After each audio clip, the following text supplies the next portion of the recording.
But yeah, today I'm gonna be basically rating all the Doctor Who games to see what we can kind of learn from that and such. I made a whole new overlay for it, which I will show you briefly how it looks.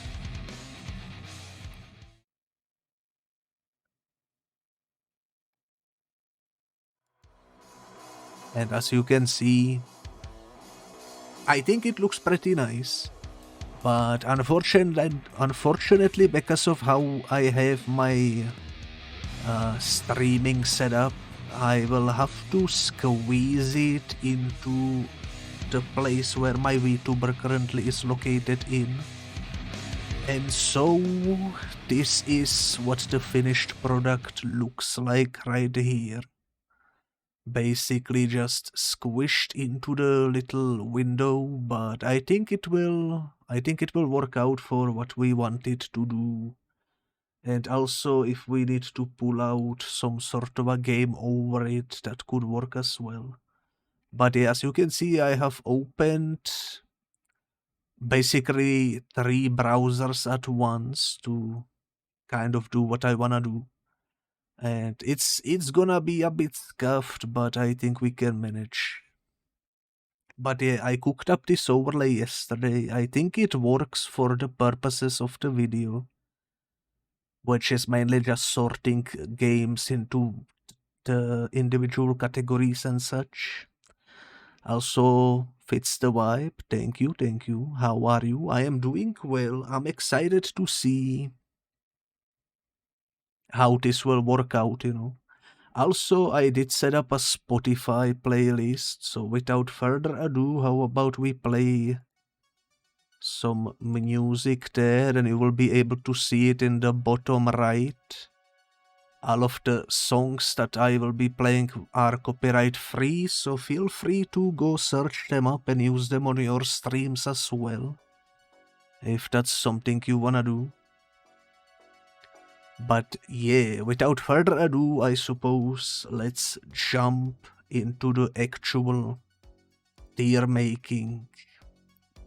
So, I guess I should probably describe the categories.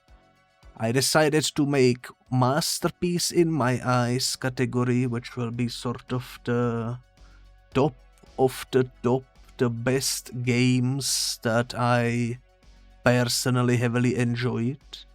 Then the second one is pretty good, enjoyable. This is where I will put the games that are slightly flawed perhaps, but still pretty fun to play.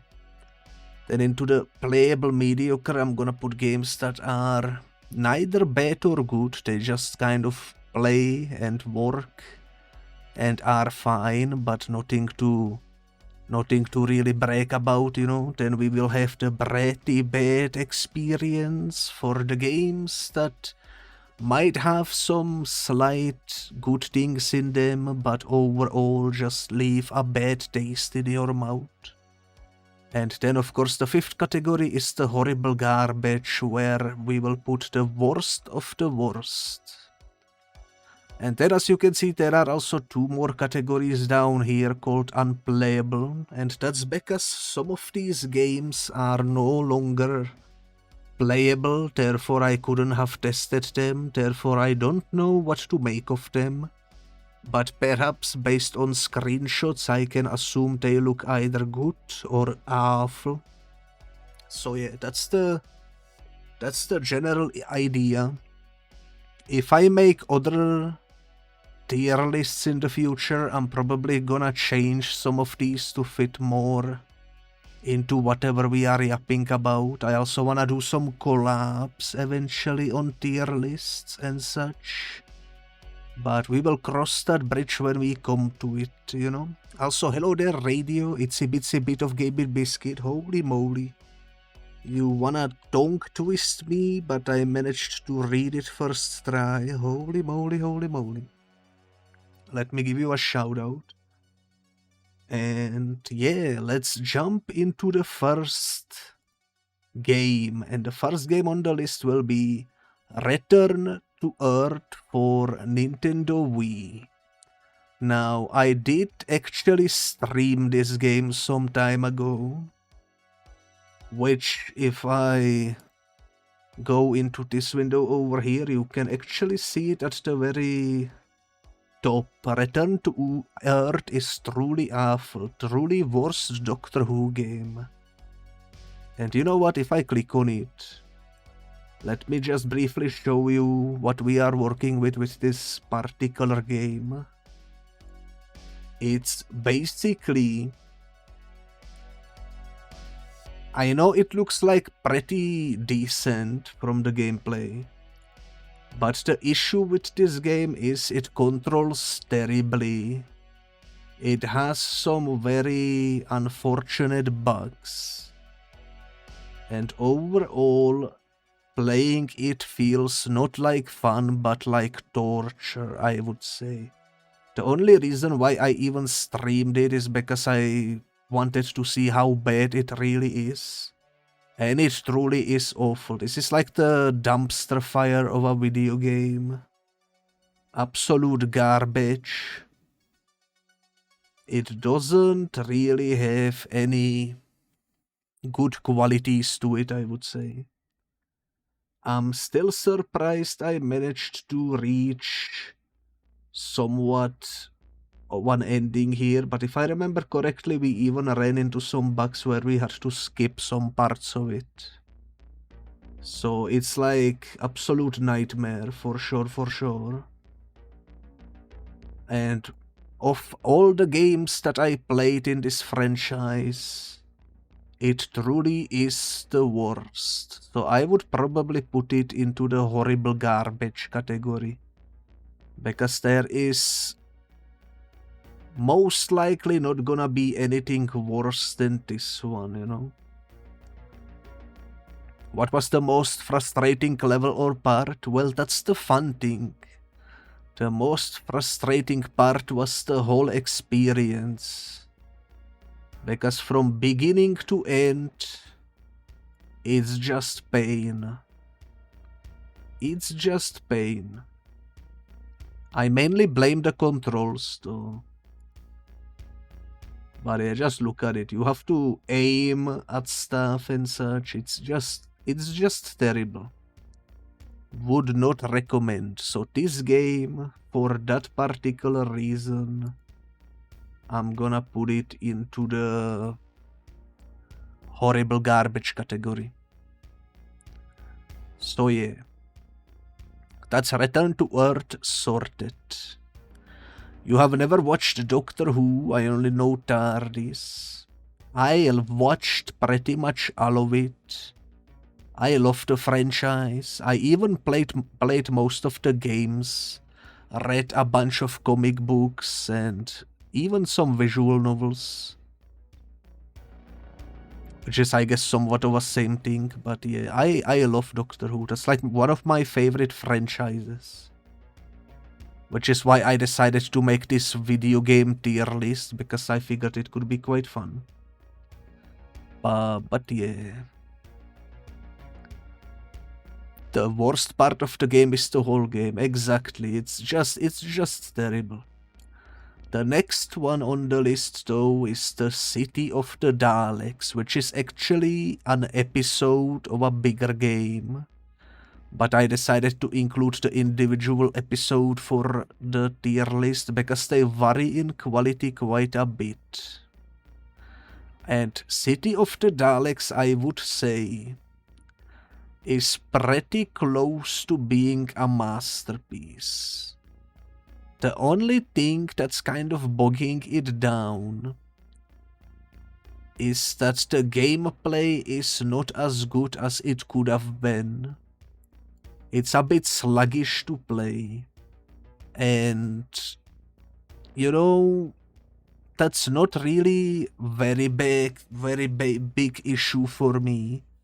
The game is very enjoyable, the story is quite nice, I like the dialogues, I like the set pieces, even like the level design and such. But another big issue with this particular story is that it's just too short. It's so short, in fact, that you can play it in like one sitting. And I kind of wish they would have done a little more with it. I wish they included a little bit more exciting gameplay elements. Because when you boil it down, it's mainly just a walking simulator with a bunch of mini games that you can interact with. So it's not really up there to call it a masterpiece, but for me personally, I think it's a pretty good and enjoyable game, which I also streamed some time ago. In fact, it was the very first game from the Doctor Who franchise that I streamed. And I can show you a little bit of what the game looks like. It is pretty fun. There are also card collectibles that you can find. Whole bunch of dialogues and people to talk with. And as you can see, overall pretty nice level design as well. It's basically a post-apocalyptic type of situation at the beginning. But then you fly into the Skaro, which is the city of the Daleks, as the name implies. And you get to explore there. And as you can see, even like the facial animations and such, pretty good game. And these are the mini games that I mentioned that you interact with. But it's a very story-heavy, dialogue-heavy game. There is even a boss fight a little bit at some point during it, if I remember correctly. But yeah, this is a pretty good game. In my opinion, pretty fun. As you can see, I played this back when I had the old 1.0 model, so definitely long time ago. But yeah, this game I definitely think deserves the spot in a pretty good enjoyable, you know? So, that's that. Should it be praised for being consistent? I think in comparison to the other games that will be on this list, Return to Earth is like so much worse than City of the Daleks, so that's why I'm putting it in pretty good enjoyable. But let's not dwell on it for too long, because there is way too many games to go through. So let's jump into the next one, which is episode 2, directly continuing the City of the Daleks, but this time with the blood of the Cybermen. And with this game, I remember mainly one thing. There is a stealth section where there are tiny little robotic mice on the floor. For some reason, I forgot their name. I think it's like cybernets or something. And whenever they touch your ankle, it's game over. That's the one thing I remember. I kept getting game over because something touched my ankle. Which doesn't happen very often in video games, I would say. So definitely a very ankle-biting experience. We can switch the video over here. You can see it's episode 2. It takes place in sort of a frozen area. At the beginning you go through snow and eventually you make it into the lab where there are Cybermen, and I actually managed to find exactly what happened with the ankles. If we watch it for a little bit, maybe I can skip a little forward. There are those little thingies on the floor, and if they touch your ankle, it truly is game over. Check this out, it's right there. Right there on the floor, it bite my ankle, game over. That's the most memorable thing from this game. But with that being said, just like the City of the Daleks, it's very heavy on the dialogue, very heavy on the lore. Gameplay-wise, it's pretty much the same, you just walk around, but they spiced it up with the with the mice enemies and such, and I really enjoyed the stealth elements in this game way more than in the City of the Daleks. So personally, I would actually put Blood of the Cybermen.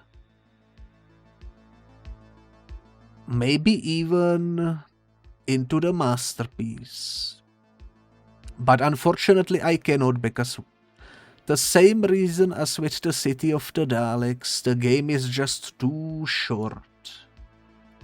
It doesn't have enough room to enjoy it, because you sit down, you start it, you blink a few times, and suddenly the game is in the credits screen, you know? I really wish these games were a bit longer, because they are fun to play. You just don't get to really play them for long, you know? So I think these both deserve to be up there, but not quite in the masterpiece. At least in my opinion. And then we get to the third episode, which is TARDIS. It's a direct sequel to the Blood of the Cybermen. But somehow it's even shorter than the previous two episodes. They clearly had the least amount of budget or something, because you can even see at the timers on YouTube, it took me 1 hour and 20 minutes to beat City of the Daleks. It took me roughly the same time to beat Blood of the Cybermen. But the TARDIS specifically, only 55 minutes. It's so freaking short. And essentially the whole game takes place inside of the console room, as well as inside of the library room. There is like not much going on. You can interact with the TARDIS, which is fun, you know. But overall, it's not really up there in terms of quality, especially when you compare it directly to the two predecessors. And for that reason, I wouldn't say it's necessarily a bad experience, but I would say it's pretty mediocre. And that's being somewhat positive towards it. Because I could see someone putting it into pretty bad for sure, but I'm gonna put it into playable mediocre, because I think that kind of fits the vibe. It is unfortunate though, because I really wish it had more going for it. But with 55 minutes of playtime, being a full-priced, you know, release, I just feel like it's lacking in the fun aspect. But, oh well, what can you do, you know, what can you do? Sometimes it be like that. Now, of course, directly after the third game came the fourth one, which is the Shadows of the Vashta Nerada. And as you can see, we are once again back to roughly 1 hour 25 minutes in terms of gameplay. This is once again same type of game as the first two. And I would even say same type of quality as the first two. It's definitely a step up from the TARDIS episode. And the main enemy is the Vashta Nerada, which is really cool to see outside of the one episode they appeared in, or I guess two if you count the one where it was like a cameo. But yeah, that's definitely a good episode to put into the pretty good enjoyable. I assume, I don't remember exactly, but I assume it came out around Christmas, because the level design had some Christmas decorations on it. And overall it was a very enjoyable underwater adventure. I would even say I enjoyed this one more than these two, so I'm gonna put it in front of them. And out of these two, I think I enjoyed Blood of the Cybermen more, so let's sort them like this, with the best being at the beginning and slowly going down that way. But yeah, this is definitely a good game to enjoy. Also, this is all you would get if you were to buy the first season of the adventure games.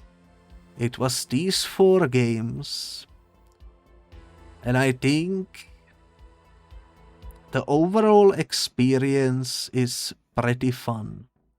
But then came the second season with the gunpowder plot. And even though this story in particular is not as good as these 4, I just have to put it into the masterpiece, and here is my reasoning. As you can see on the YouTube playlist, the gunpowder plot takes 3 hours and 20 minutes to beat. That's more than double of the previous longest episodes. So it has definitely way more meat to it, I would say. The gameplay sections are pretty extensive. They also improved the visuals quite a bit, which if you check out my video over here, you essentially have an open world-ish area where you get to explore this one town. You get to talk with folks, you get to solve puzzles, and it just feels like a proper video game, unlike the first few that were more of an interactable story with mini-games. This one actually manages to feel like a proper video game. You have bunch of different areas, such as the sewer areas, and you can see there is definitely a lot going on under the surface. And one of the main villains that appears in this story is also much more unique than the previous 4 stories. They even have some cool Easter eggs here, like you get to meet the silence for a brief cameo if you turn your back around, which is pretty cool. And yeah, you can see it's just a much better video game in terms of the gameplay design and such. It's definitely a lot of fun. And in my eyes, especially compared to the previous 2, I would call it a masterpiece. But unfortunately, the adventure games got cancelled, so this is the only episode that came for the season 2. And I am very upset about that, but what can you do? I'm just happy we got at least these 5. And I figured now is the best time, since we reviewed the first 5 stories. Let's also categorize the adventure games as a whole. You get 5 stories in the collection. 1 of them is mediocre, 3 of them are pretty good, and 1 is a masterpiece. So where would I put this? If you count everything together as one experience, I would have to say it's a masterpiece. So I'm gonna put it up there, and I'm gonna hope that someday we will get something similar, because it's really a fun Doctor Who game in my opinion. Also, hello there, Vonix. Hello. It do be a tier list time, indeed. But yeah, adventure games, I would say, are definitely worth playing if you are a Doctor Who fan. It's mainly designed for people that enjoy adventure games. As the name implies, it's the genre of it. But it's really fun. They definitely put a lot of work into it. And I think for the price of one game, getting 5 separate ones is pretty neat.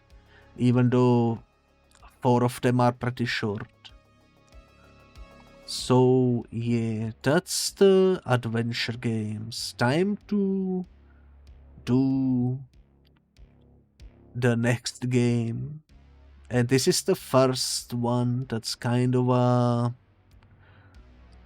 confusing one. It's the Amy's History Hunt. Now this game is actually a browser game with the actor playing Amy being in there in the cutscenes. She's basically guiding you through a bunch of mini games, and unfortunately, this is one of the games that no longer exists. I think. Let me check. Yeah, it no longer exists. If you open up the website where it was originally hosted, which I can do by pressing this button so that you can see what I see. It's just a empty website. There is supposed to be game underneath the title, but it just isn't here. It's not working. They do have a description of it. They have a teaser trailer for it. But the actual game, when you click play now, just doesn't boot up, and that's unfortunate. I guess we can check out the video here. You can see like Amy is going, looking in the TARDIS at various things. This is what the gameplay was like back when the game was playable.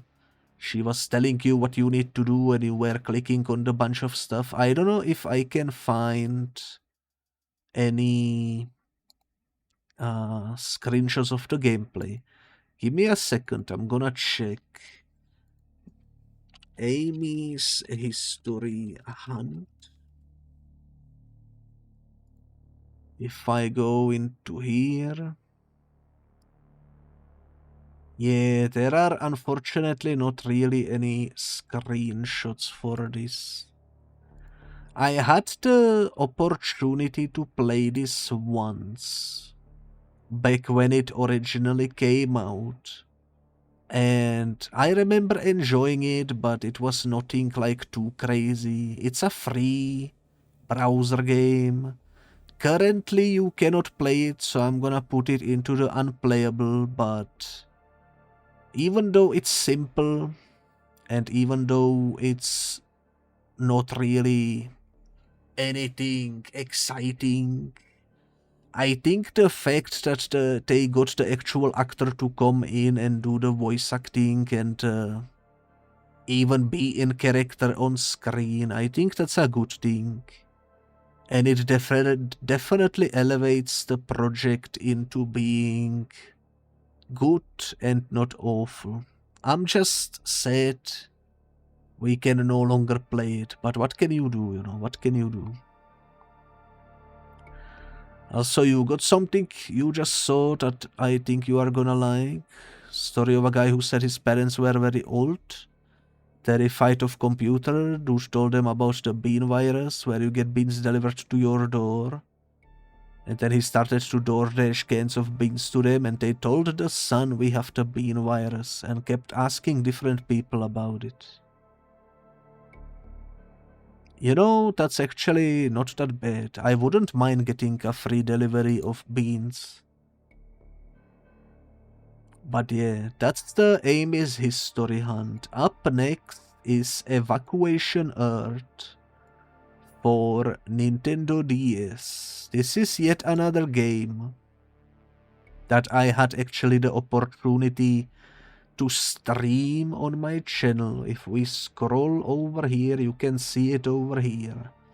It took me almost 5 hours to finish this, and it's a pretty good game. I would even argue it's one of the better ones out there. Because, you know, it's a point-and-click adventure game. It has very simple but charming visuals. But the amount of different mini games in it is actually mind-boggling. There is so many of them. And they are pretty fun. So if we put the visuals aside and just stick with the gameplay fun, I think it was a pretty fun game. I enjoyed it. In fact, I wouldn't even mind replaying it at some point because this game is just charming. The actual story lore is nothing really to write home about, but it manages to be fun. And since it's designed for a portable device, I think that's all that really matters, you know. I wouldn't put it anywhere near Tar this episode. I think the best place for it would probably be Pretty Good Enjoyable. And I would probably put it right behind the City of the Daleks, maybe. Although, now that I think about it, which game would I rather replay, the City of the Daleks or Evacuation Earth? Difficult question, actually. Also, another unfortunate thing, Evacuation Earth and Return to Earth, those two are direct sequels of one another.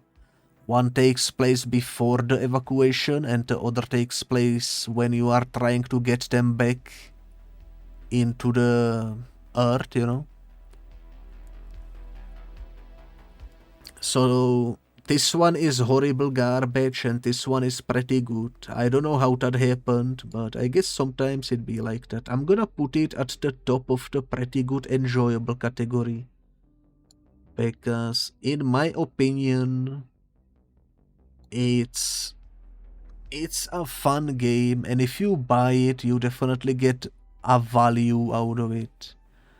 Because the playtime is pretty significant with it. And also the minigame variety in general is pretty nice to see, I would say. But yeah, up next is the next game on the list, which is the Black Hole. Now, you might be wondering, what the heck is a black hole and why is it in the Doctor Who list? And that's a good question. My answer would be, it's a browser game. There is actually a surprising amount of browser games that came out officially on the Doctor Who website or the BBC website and so on and so forth. This is one of those games where I would say it's not really anything special. You can still somewhat maybe play it, which if I go over here and enable this, you can see it's loading. It is through the Wayback Machine because it doesn't exist on the actual website anymore. But, as you can see, it do be playable. Black hole, the TARDIS is out of control and being sucked into a black hole. Help the Doctor use the gravitational energy of asteroids and comets to stop the TARDIS falling into a parallel dimension. So you are basically just controlling this left and right. And you need to avoid falling meteorites. That's all you need to do.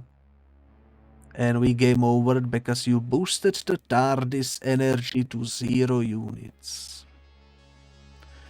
Now, if you want my honest opinion, for a browser game, this is kind of not good. This is kind of not good, and I would even say it's kind of awful. And even though I just showed you it's playable, I'm gonna put it into the unplayable category because it doesn't exist. The only way to reach it is through the Wayback Machine. You know. But you know what? Since I did manage to load it up and play it, I'm gonna put it into horrible garbage. And yes, I think it's worse than Return to Earth, because, I mean, you just saw me play it. Did it look like a masterpiece? I don't think so. In any case, next one on the list is an unlikely heist. This is a somewhat new game into the collection. It's with Jodie Whittaker, and it's all about doing some sort of a heist or something. I don't really know too many details about it, because when I tried to play it, it wasn't working for some reason. So let me quickly Google the game and show you what it's all about. Oh, I see. That's why it wasn't working. It's for, I guess, iOS or something.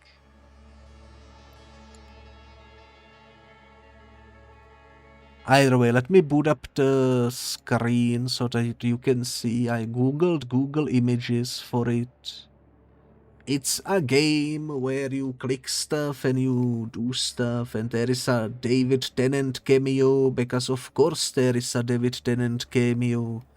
You cannot have a Doctor Who game without David Tennant somewhere in it. But yeah, it's a basic game where you click on stuff. It seems like maybe you can also walk around, I'm not too sure. It's a mobile exclusive, and I don't have access to iOS, so I can never play this game. But you can probably go ahead and play it. I think it's still available on iOS at the very least. If we do this, yeah, you can download it. Probably not from the official iOS store, but it's still accessible. There are some videos on YouTube. I guess we could check gameplay through that. Of course there is an ad, and of course there is all kinds of stuff. What can you do? What can you do? Holy moly, is an ad. And is an ad, and they are unskippable. Ain't no way. Ain't no way. Oh, this one is skippable. Never mind. Just to kind of see what the game is like. What the heck? Did she just cast a spell? Holy moly. Wow, that's unbelievable. So true. But yeah, this game looks fun. I wish I could play it, but sadly I cannot.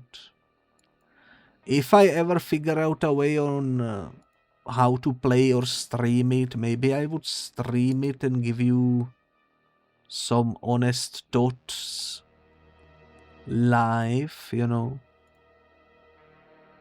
It looks decently fun. It looks decently fun, but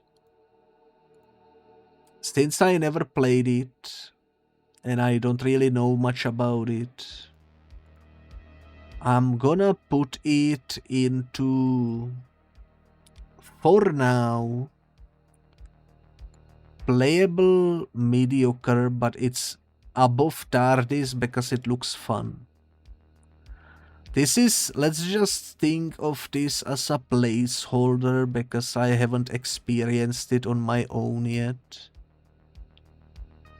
But maybe someday I will. Maybe someday I will. I wouldn't be against it. It looks decently fun. But with that, let's move to the next one. This is yet another browser game called Art Attack. Now, Art Attack is once again a game that you can no longer play because it has been removed from the official website. But through the power of Video Game Archive, or also known as the Wayback Machine, we can boot it up and we can see what the game looked like back when it was available.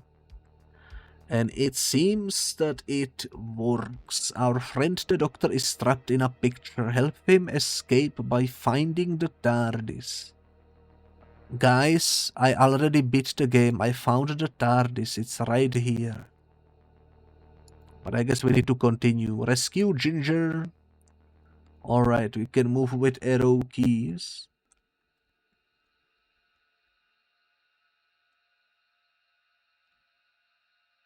So it's basically a Pac-Man, but very slow. And you need to collect dots in a specific order, it seems.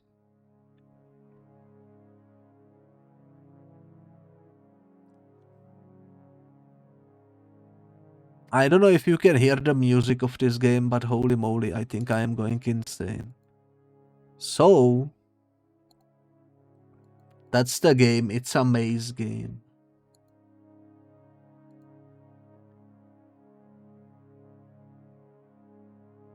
I will put it here. I think it's better than the black hole. But not really my vibe, you know? It's too slow. I like maze games, but when you are moving at the pace of a snail, I think they kind of lose the fun aspect, you know? Anyways, into the next one, which is the Attack of the Grask. Now, this is a game, if I remember correctly, because I played it back when it was available, which is a long time ago. You had the actual live-action David Tennant reprising his role as the 10th Doctor, and he was guiding you through a series of minigames with the live-action cutscenes sprinkled throughout. So basically the same exact thing as Amy's Hunt, except instead of being followed by a companion, you are followed by the actual Doctor. Currently, this game is unplayable. You can no longer play this in any way, but I think it's better than Amy's Hunt, so I'm gonna put it right here into the unplayable but looks good section. I think that's a fair enough placement for it, you know. So yeah, next on the list is kind of a weird one. It's the Cleric Wars. And you might be wondering, what the heck are Cleric Wars? This is actually a toy that you need to buy. Then you put your phone into the toy and you boot up an app that is essentially an augmented reality game, which, if I remember correctly, shows you like bunch of things through the camera of the phone and you need to shoot them or something. Does it sound cool? I would say yes if you are 12. But it's more of a collector's item rather than an actual game. Because not many people will go out of their way to buy this and play this the intended way. And the app by itself, I think you can still play the game, but it's not as immersive, so what's the point? I personally don't really like augmented reality games. I think they are kind of annoying, but you know, to each their own, I guess. Personally, I'm gonna put it into the pretty bad experience Because for me personally, playing this would be not enjoyable. Also, good luck finding it, because it's a collectible item. The prices skyrocketed ever since it got pulled off the shelves. You might spend way more money than it is worth. And I would say don't do it. Don't do it, because the game is not good enough to spend so much money on it, you know? Anyways, up next is the Battle of Time. My favorite Doctor is the 12th Doctor, and this is a game with River Song as well. So naturally I should probably put it somewhere up there, but this is yet again a game that I haven't played, and the reason for that is I think it was also an exclusive for mobiles, if I remember correctly. Let me quickly Google it and double check.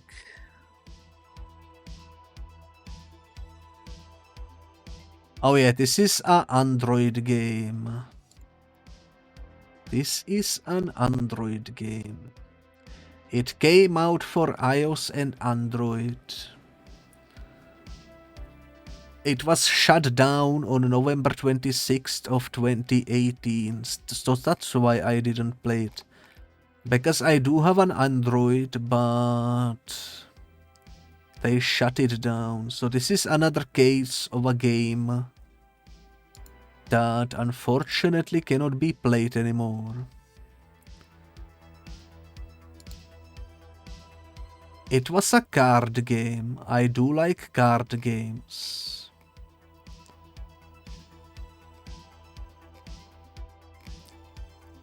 I do like card games. Maybe I'm gonna put it into unplayable, but looks good, and I think it's better than the Attack of the Graske as well. Because I like card games. It's unfortunate it got shut down in the same year that it came out in. But that's what happens with free-to-play experiences, I suppose. If you don't get enough people playing, and if you don't get enough revenue, you can only expect it to get shut down. Not much we can do about that, though. Not much we can do about that. Either way, up next is the Clockwork Quest. This is another game that is no longer playable because it was on the website, but we can probably boot it up and see what the game is like through the Wayback Machine. So let me quickly do just that and see if it works. Let me make you see as well. It's loading. So yeah, this is of course a game based on that one specific episode, The Girl in a Fireplace, which is a pretty fun episode. And here we are in the actual game. Welcome to Robot Control. 7 crystals have been hidden in different time zones. Scan each zone and press the spacebar to retrieve them. Use your mouse to freeze the other robots and collect the keys they leave behind to rewind your own robot. Let's do it. Okay, so it's a point and click type of adventure. Let's go into the Egyptian period.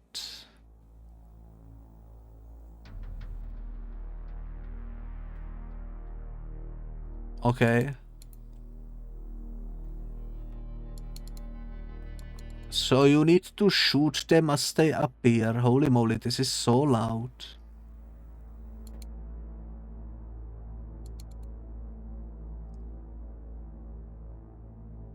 Okay, well, you get 3 lives. This is actually a decently fun browser game. It's free, so it's working through the Wayback Machine. I'm gonna say this is not too bad. I'm gonna probably put it into where is it? There it is.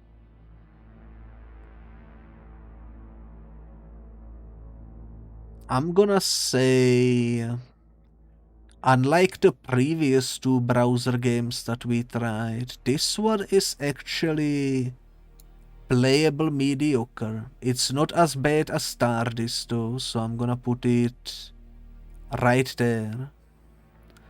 By which I meant the opposite. It's not as good as Stardust, even though Stardust is very short. This is probably shorter than that. And it's a little clumsy, and it's just a simple browser game, but I like it. I only tested it briefly, but I think it has potential. I wouldn't say it's as bad as the Cleric Wars, to be honest. And it's definitely not on the level of the Art Attack and Black Hole. So, yeah. I rest my case. Next one is the Cosmic Collider. Now, Cosmic Collider, once again, is a game that was available on the website, but it got deleted and therefore no longer playable unless you have a Wayback Machine, which makes it reachable. Let's go ahead and see if we can boot it up. I am not sure. Would be nice if it worked though, so that we can get to experience it. Can you destroy the cosmic blocks to uncover exclusive pictures and a super secret script extract from the next Doctor? Use the arrow keys on your keyboard to move the paddle and look out for bonus items that will help you in the Cosmic Collider. Alright, so it's a Breakout clone. Played with arrow keys. I actually really like Breakout personally. It's one of my favorite retro games.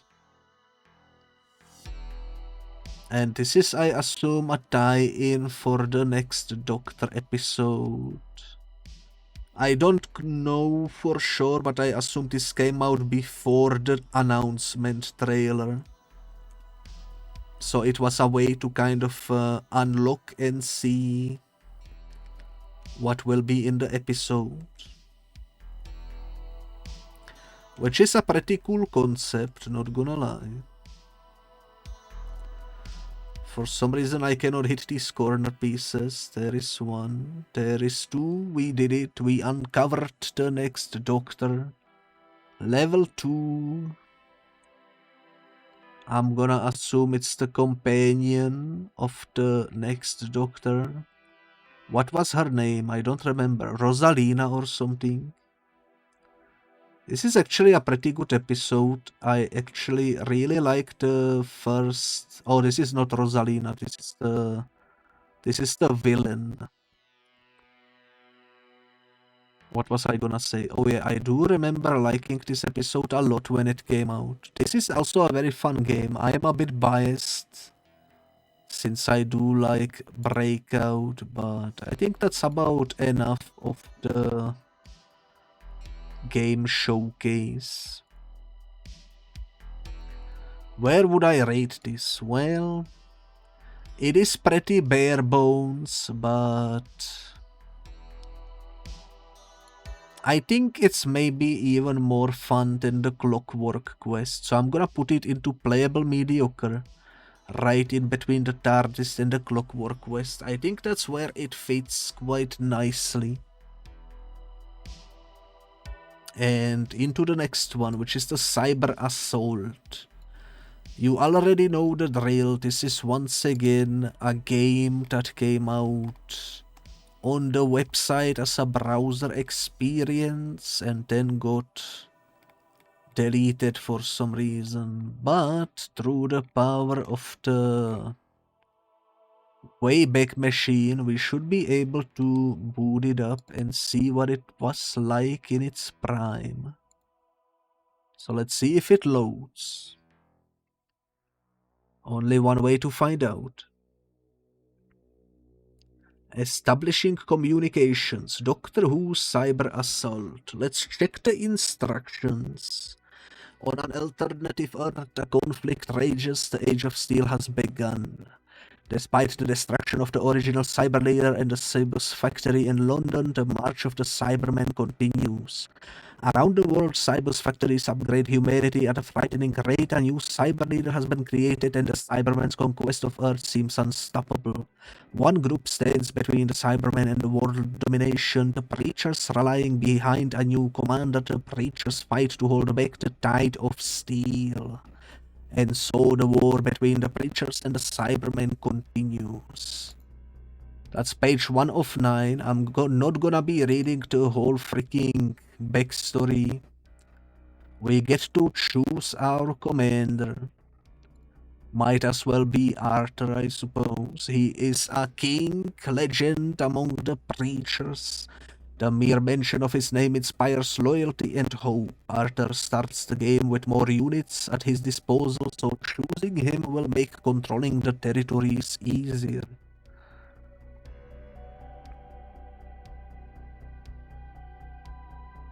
I don't know if you can hear this, but it's actually good voice acting. Holy moly. Would you like some help to getting started? I never played this before, but now I'm good. I wonder what this base attack button does. Let's move into here. You can only move units from a territory that you control. Oh, from here to here. You can only move into neighboring territories. Wait. I'm gonna recruit.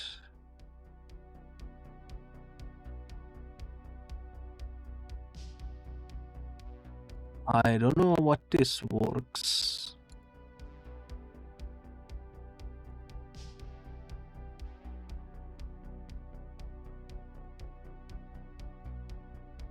I'm gonna send 6 units into there.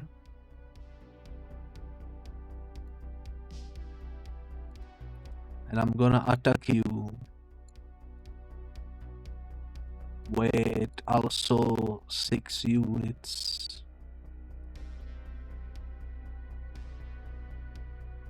Yo, you know what? This is actually a pretty cool strategy game. I'm probably playing it the wrong way, but that's alright. Oh yeah, so you need to like recube and use the white areas to cover the entire planet and destroy the blue ones, which are the Cybermen. I like it, I like it. You know what? I might actually play this after the stream because it piqued my interest. Despite being a basic browser game, I think Cyber Assault is more impressive than Clockwork Quest and more impressive than the Breakout clone. It's still just a bare-bones browser game, but it has the fun factor that I would consider playable and mediocre, but still like pretty interesting, you know? And it's free, so why the heck not? Why the heck not? We will stay with the Cybermen team, because up next is the Cybus 9 airships. And once again, it's a game where we have a browser project that unfortunately got deleted from the website. I'm looking if I can boot it up. Let's see. For some reason I don't see it archived.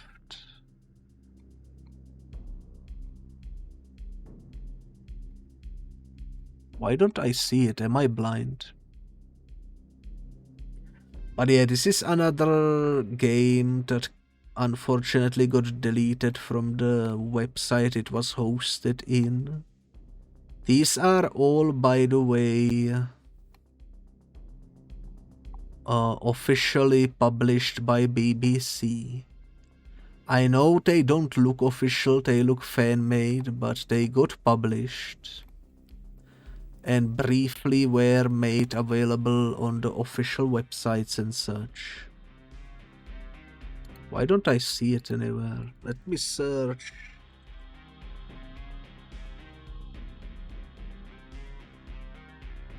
Cibus 9 airships. Oh, because it's called slightly differently. I see, that's why I couldn't find it.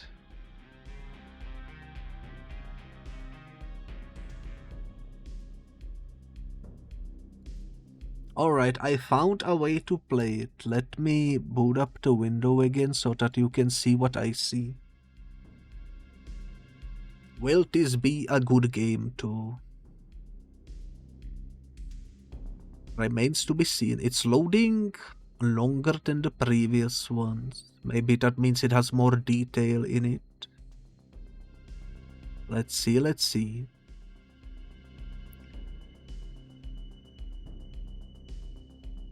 I remember being hyped when the Cybermen were reintroduced into the franchise. This whole alternate universe backstory, replacing the 10th planet and such, was pretty cool in my opinion. Alright, so fly your airship to the factory and disable the Cybermen by transmitting the deactivation code. Try and rescue as many civilians and scientists as possible. We aim with mouse, we move with WASD, we can press E to EMP. Alright.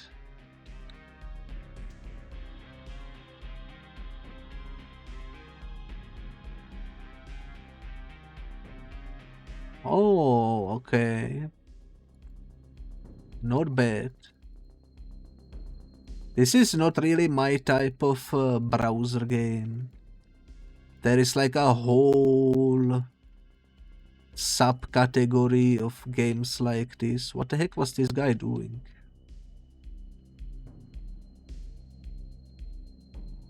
The heck is he doing? Shimmy shimmy ya, shimmy eh? Maybe. Holy moly. Oh, that's a lot of Cybermen. And I freaking blow up. You know what? It happens. Refuel. Yo, it's Mickey. You know what? This game is not bad. I'm gonna disable this. There we go. Where would I put it in the great scheme of things? That's a good question. I wouldn't call it mediocre. I would say this belongs here. I know I said it's not that bad, but if we directly compare it to Clockwork Quest, Cosmic Collider and Cyber Assault, which are all pretty fun to play, for me personally, those three, I could see myself playing for a little bit. This one, on the other hand, not really, because it's not my vibe. I wouldn't call it garbage though, because it's has a lot of nice... it looks more polished than Art Attack and Black Hole. So pretty bad experience, I think, is pretty fitting. Let's jump into the next game, which is the Dalek Attack. Now, Dalek Attack is actually a retro game that I played on the YouTube alongside Sleepy Techno Kid. It's a game from 1992. We played it for roughly 3 hours, but unfortunately We didn't really beat it, we just kind of looked at it, we had some fun with it. You get to play, as you can see, as the fourth Doctor, which is also fun. I remember we had really bad difficulties in the beginning sewer level, but eventually we got through it, and there is also other Doctors that you can play as. I think there was a second Doctor, seventh Doctor, maybe some others, I don't really remember. If you keep in mind it's from 1992, I think the visuals for the time looked pretty decent. For some reason the game featured some designs that were, I assume, taken from the Technicolor Doctor Who movies that came out back when Technicolor was popular. I'm not too sure why that was, but yeah, not a bad game. It's very, very retro. It's very, very difficult. We eventually gave up because we just couldn't beat it. It was too hard for us. And also the game required some input of codes that we didn't really have at our disposal. But I enjoyed my time with it. It was a really fun collab as well. I always like when games give you the option of a co-op mode, you know. In this game, one player plays as the Doctor while the other plays as the companion. I think that's pretty nice. And yeah. The question is though, where would I put this 1992 game? That's a good question. I'm trying to pause this at the TARDIS. Why is it so difficult? There we go, perfect. I would say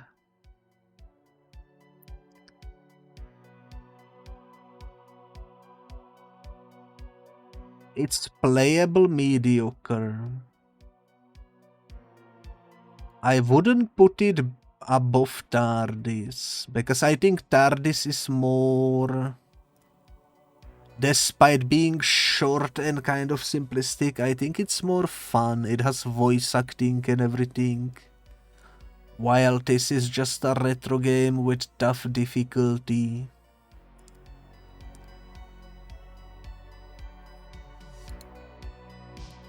I think the main thing setting it back is probably the fact that it's relying on you having the game manual with you. I think that's unfortunate. But other than that, yeah, I think I would put it right there into the mediocre category. Let's jump into the next one, the Dalek Breakout. Now, Dalek Breakout is once again a game that was on the browser that got eventually removed. But through the power of the Wayback Machine, we can jump in and see what the game was like. If it boots up, of course. Let me just find the link for it. Let me enable it over here as well. Seems to be loading. Let's see what this one is like. Looks pretty nice. We can get timed game, infinite game. Let's do infinite, why not? Level 1. Okay, we can... Oh, I see.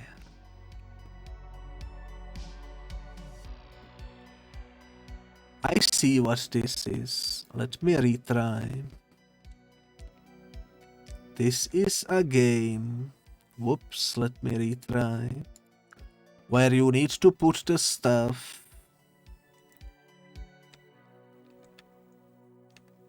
where it belongs. I'm gonna do level 1 because this is a pretty easy one.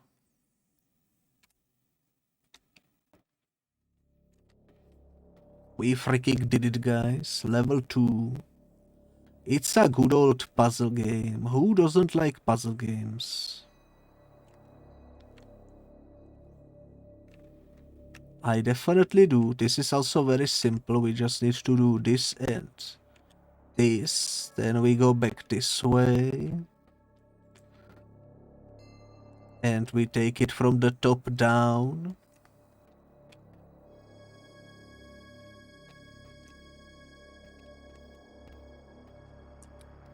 Let's freaking go. Not bad, not bad. I don't mind these types of puzzle games, to be completely honest with you. I don't mind puzzle games in general. I think they are pretty fun. Where would I put it though? Where would I put it? I think they put more effort into this one than the Cosmic Collider, so maybe I would put it in between Cyber Assault and Cosmic Collider. I think it kind of fits in there, you know. I think that makes sense. Dalek Supremacy is up next though. And I think Dalek Supremacy is yet another game that got removed from the website. So let me quickly see if it is playable through the Wayback Machine. So let's continue to the site. I don't know why it gave me the warning, but hopefully the Dalek Supremacy will be playable. Oh, this actually loads up the whole website as well. This is what the Doctor Who website used to look like back in the day. Also, that's a really cool loading screen.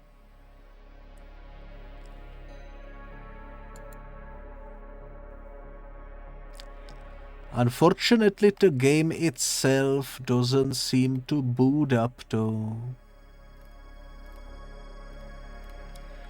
I'm gonna try to reload it, see what happens.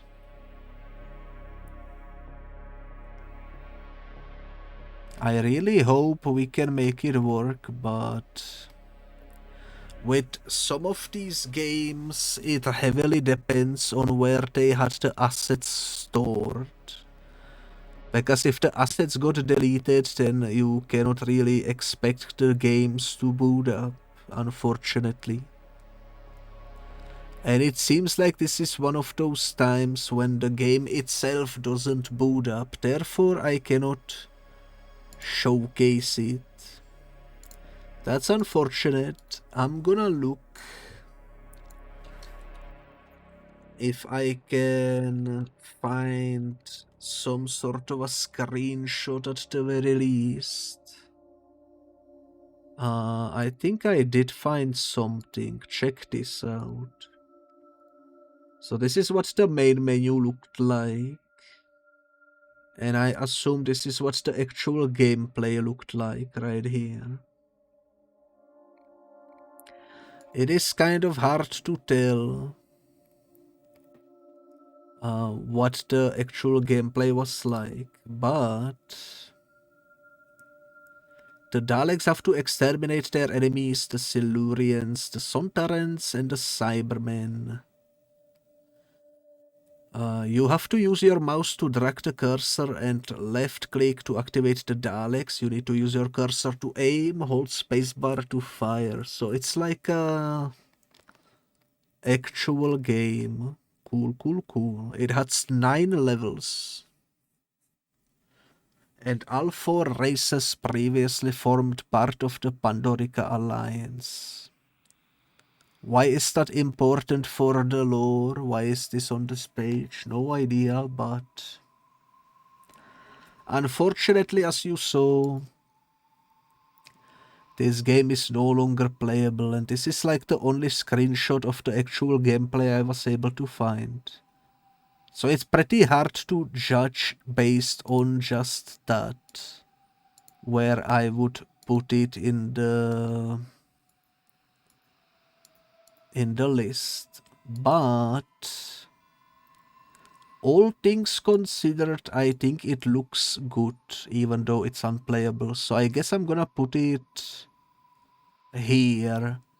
Because Amy's History, Attack of the Graske, they both had the live action actors playing their roles. This seems like it would just be text bubbles maybe. So let's put it right there behind the others. And let's move on to the next project.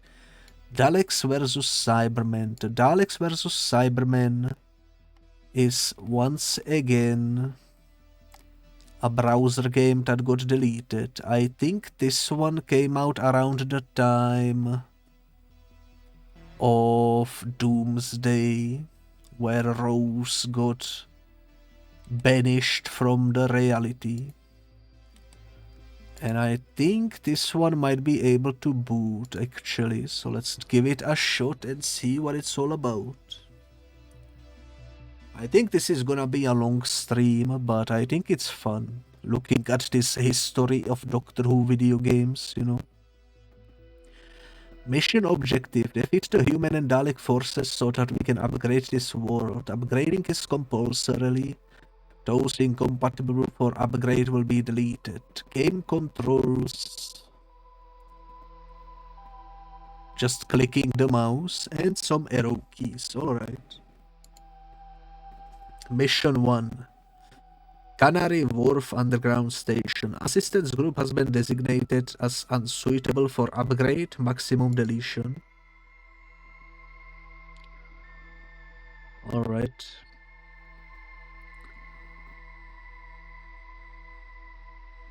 That's a lot of Cybermen.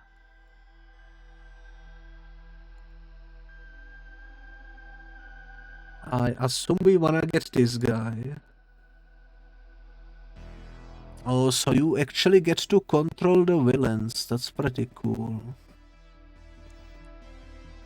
And they have voice lines. Let's freaking go.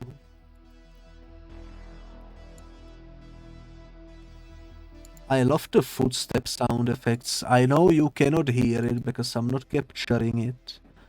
Mainly because I'm worried about, you know, Doctor Who music is usually copyrighted, so I didn't wanna risk that.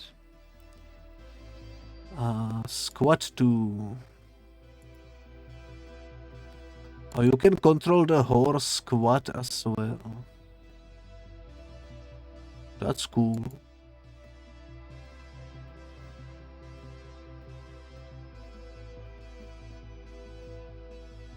Not gonna lie, I don't really know what's going on. Let's check the map. How do we move the map? Maybe that's what the arrow keys are. Oh, you can move them with arrow keys. Okay, okay, okay. Delete everything before you can move on. You know what? I think I've seen enough to make an educated guess. So, Dialects versus Cybermen, from what I just experienced, I would say it's a pretty bad experience. But it's better than the Cybers 9.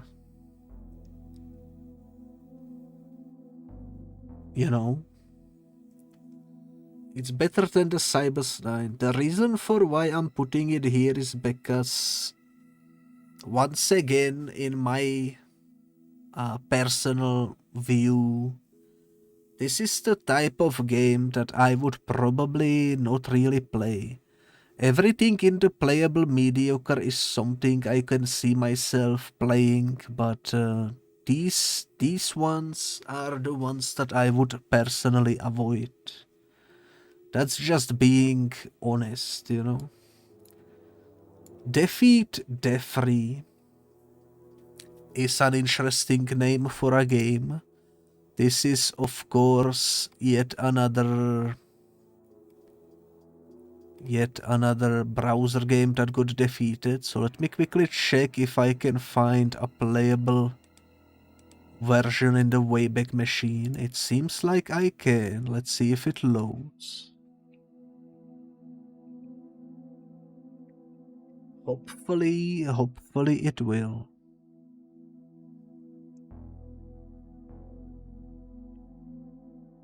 Oh, it has voice acting. He's actually talking to me. I wonder if it's the actor or if they hired someone else for it.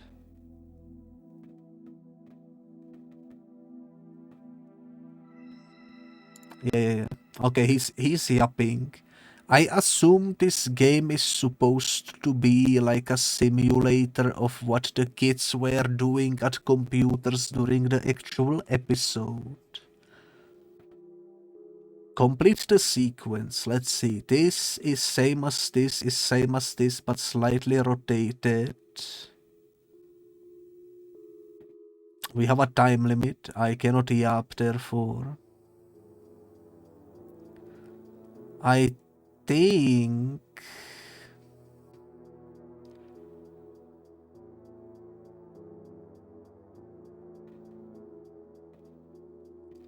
maybe this one.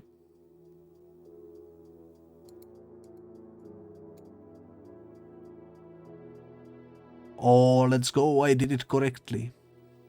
This one is easy. It's the one with the one line, because then it has 2 and 3. Let's see. This is the opposite, so we need the one with 2 lines. What?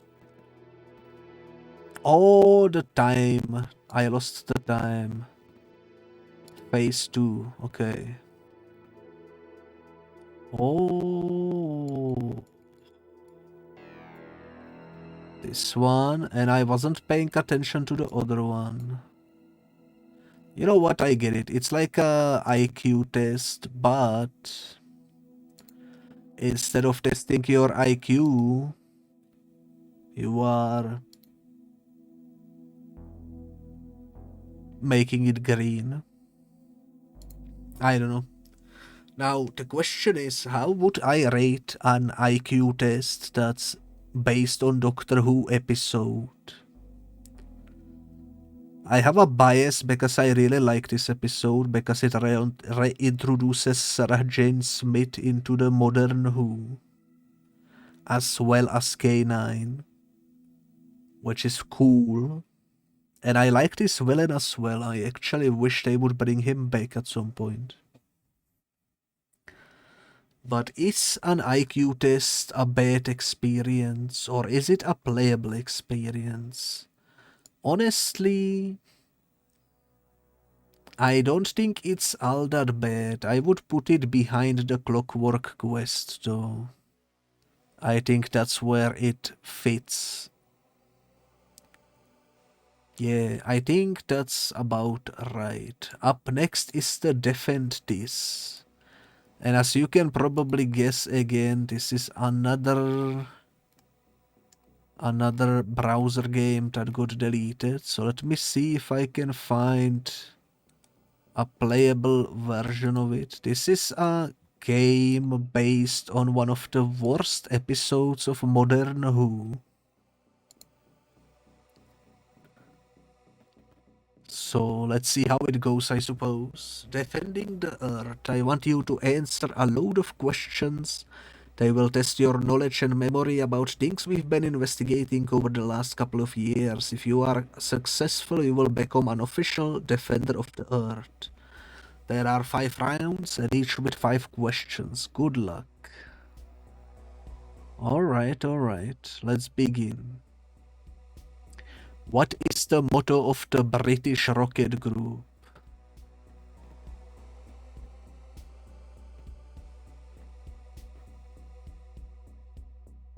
How should I know?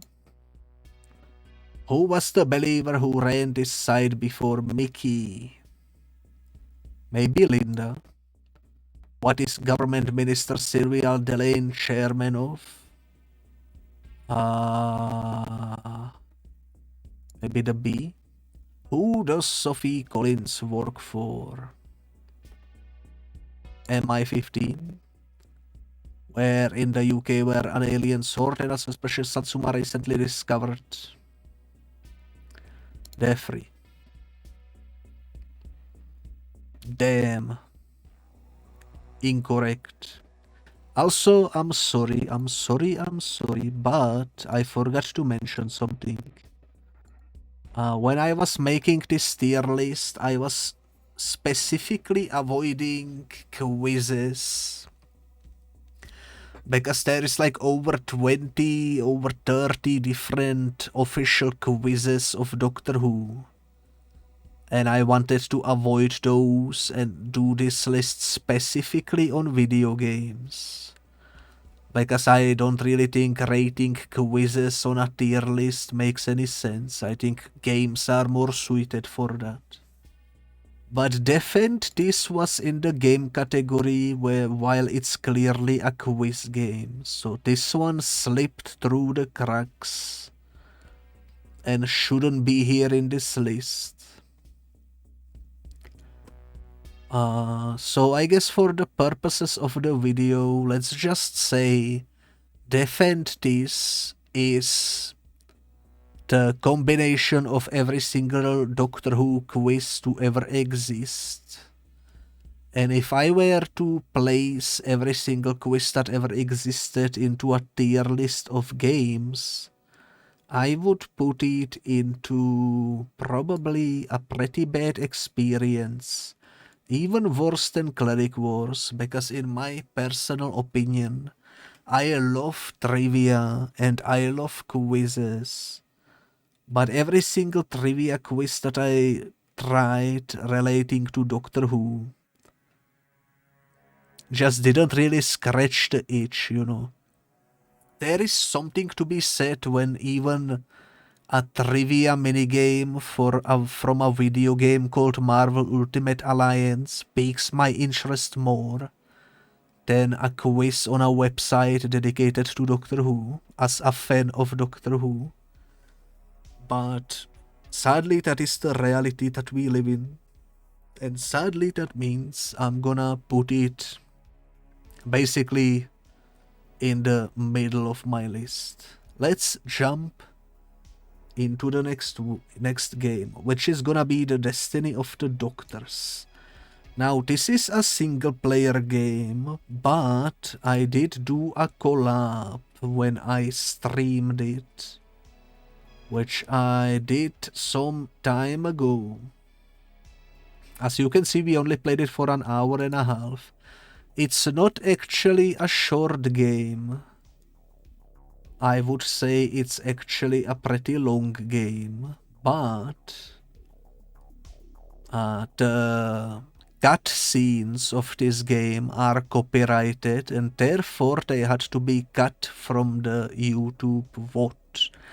I don't know who the hell in BBC decided to copyright the cutscenes, but I am pretty mad about it. It's pretty unfortunate because I think the cutscenes made the game way more better than it actually was.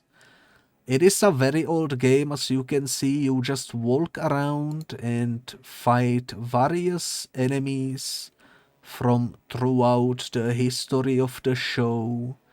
There are some cool sections in this game. Despite being old, it had like very cool mechanics. We had to play it through a virtual machine because it was designed for old computers and modern Windows refuses to play it for some reason. And it also had this cool mechanic where your entire life is displayed the whole game at the bottom of the screen, and if you run out, that's game over for you. Which, as you can see, happened right here when it reached 0.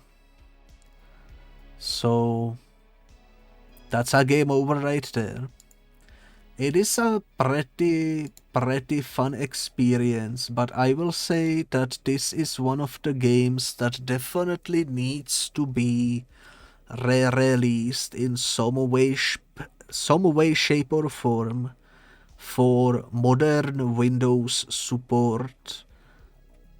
Because when we played it, we were boggled down by constant crashing issues, which made the game unbeatable and pretty much also unplayable, because whenever we beat one section, the game crashed and we had to start from the beginning.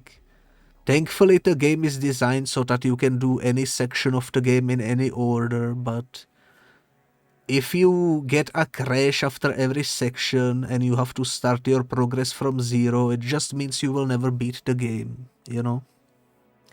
And while it's true that's probably my issue because maybe the virtual machine was set up incorrectly or something, I just think it would be so freaking good if someone out there took this game and just made some sort of a Windows 10, Windows 11 update, just so that we can get to experience it the way it was meant to be experienced, in one nice little session, without crashes and such. I wouldn't say it's necessarily a bad experience.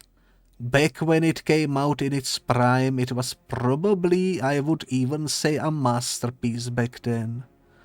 But with the current generation of computers, it's hard to recommend it because of those limitations.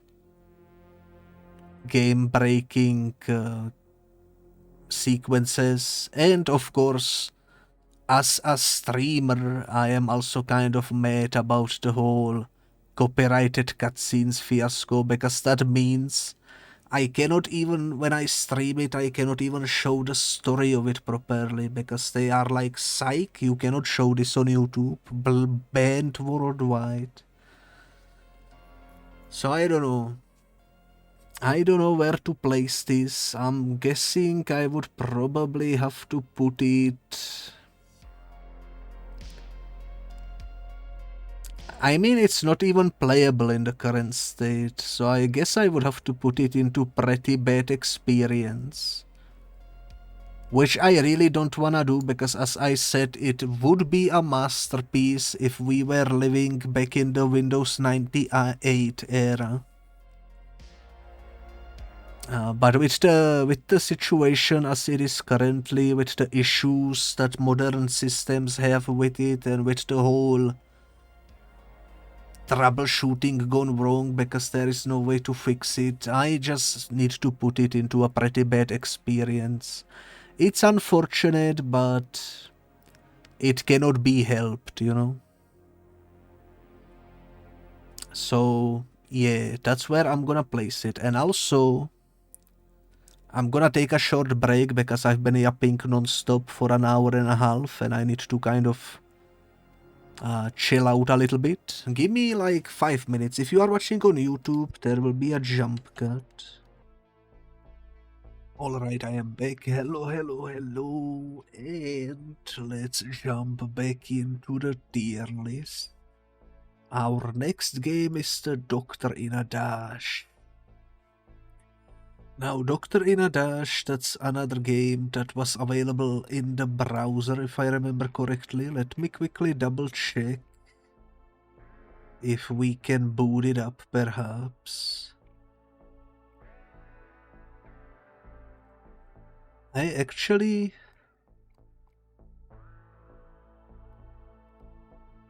I might be wrong. Actually, nah, I am not wrong. I am right. Let me show you what I am looking at so that you can see it.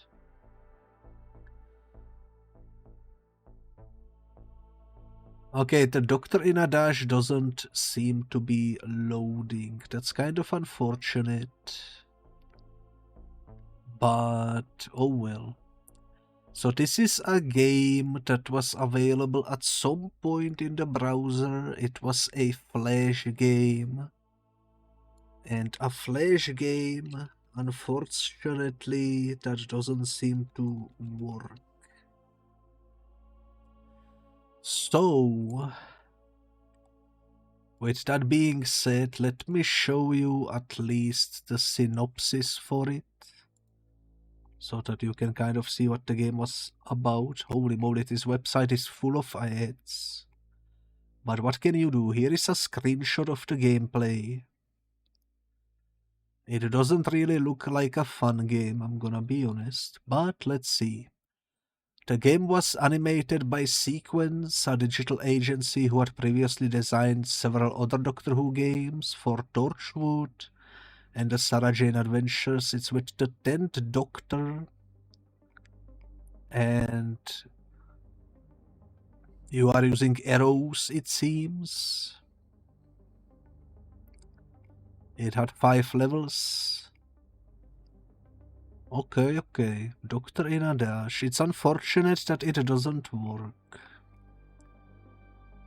Could have been potentially fun. I mean, the title screen looks pretty cool. I do like the art style of the 10th Doctor in it. Sadly, we cannot see the gameplay, but this is the TARDIS, I assume. And you need to, I guess, dash somewhere and avoid obstacles or something like that. Alright. Well, it do be a game, I suppose. It do be a game. Unfortunately, not a working game, but we have a category for that, so it's alright. Let's see. Let's put it into unplayable. And honestly, based on the screenshots I saw, this will be the first game that is unplayable but looks awful, so maybe it's for the better that it is not playable, you know? I'm gonna put it there and I'm gonna move on to the next game, which is Double Decker Desert Wrecker. Quite the mouthful.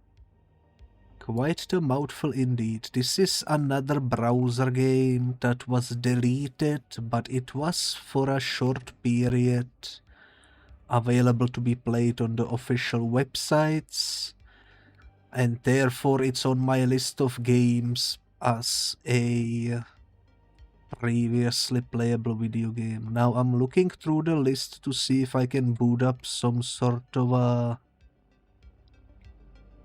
archived version of it. At the moment,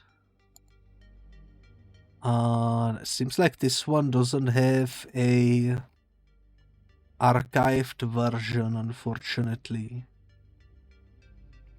I'm gonna look real quick if maybe we can find something.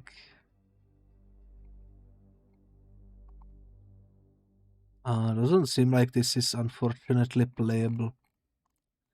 So just like with the previous game, I'm just gonna show you the synopsis for this game. There is what it looked like. It seems to be a breakout clone, just like one of the previous games that we played briefly, based around the episode with this character in it, where the bus gets stranded in the desert because of some sort of a wormhole.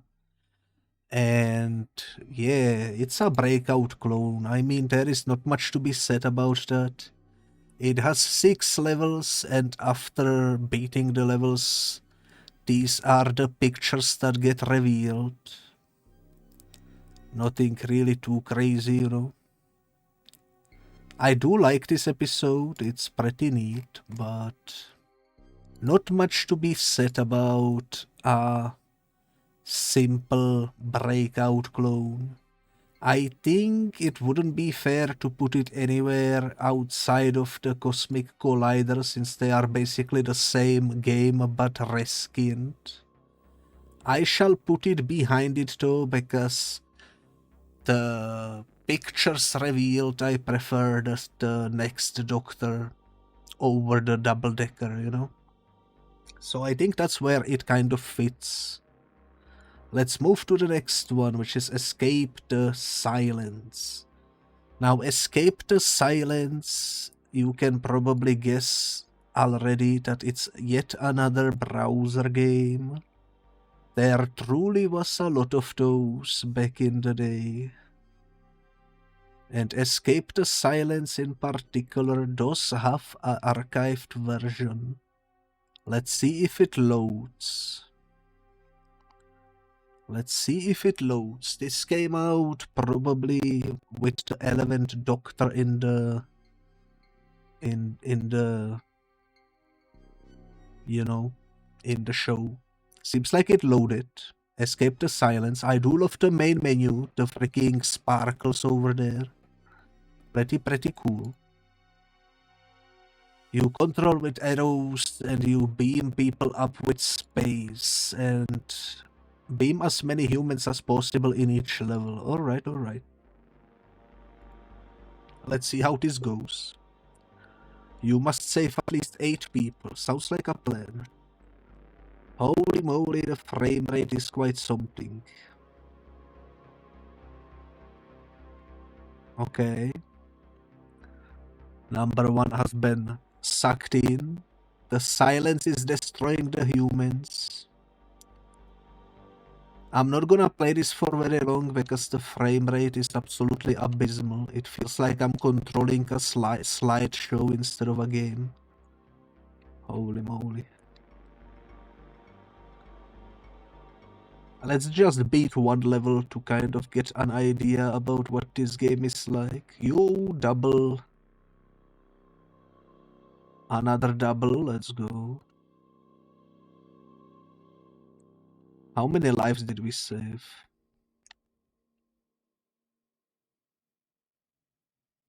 I don't know. Our score is 600 though. Triple, let's go. Okay, we saved enough. I think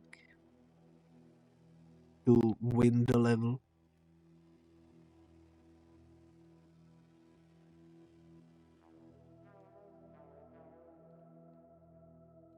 I mean, who made this game? Power-ups available from DoctorWho.com. You know what? Not only do you play this on DoctorWho.com, you have to put an advertisement into the actual game inside of the website. Seems a bit much, but we did it.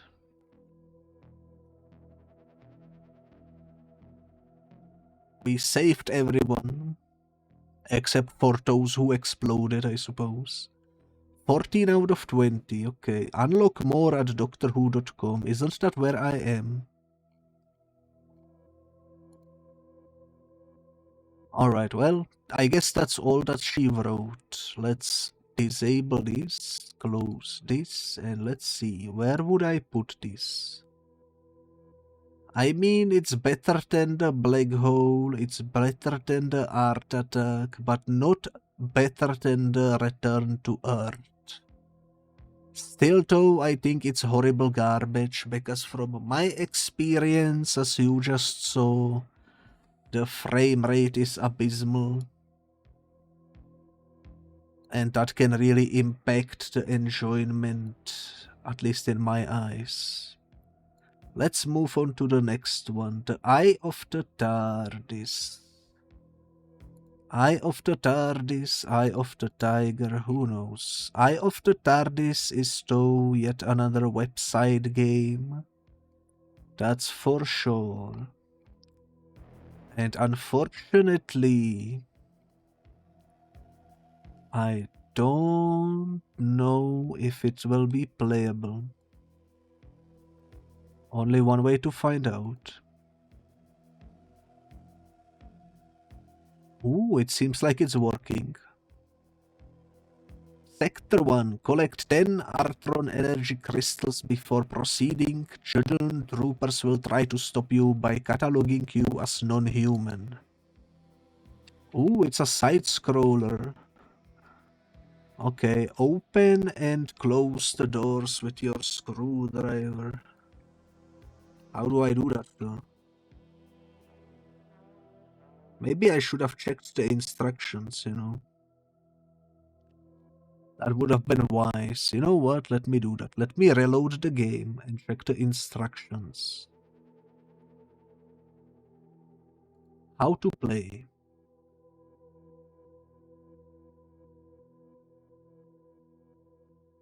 I mean, that's what I was pressing. Down arrow is the... Oh, okay, down arrow. That's so weird.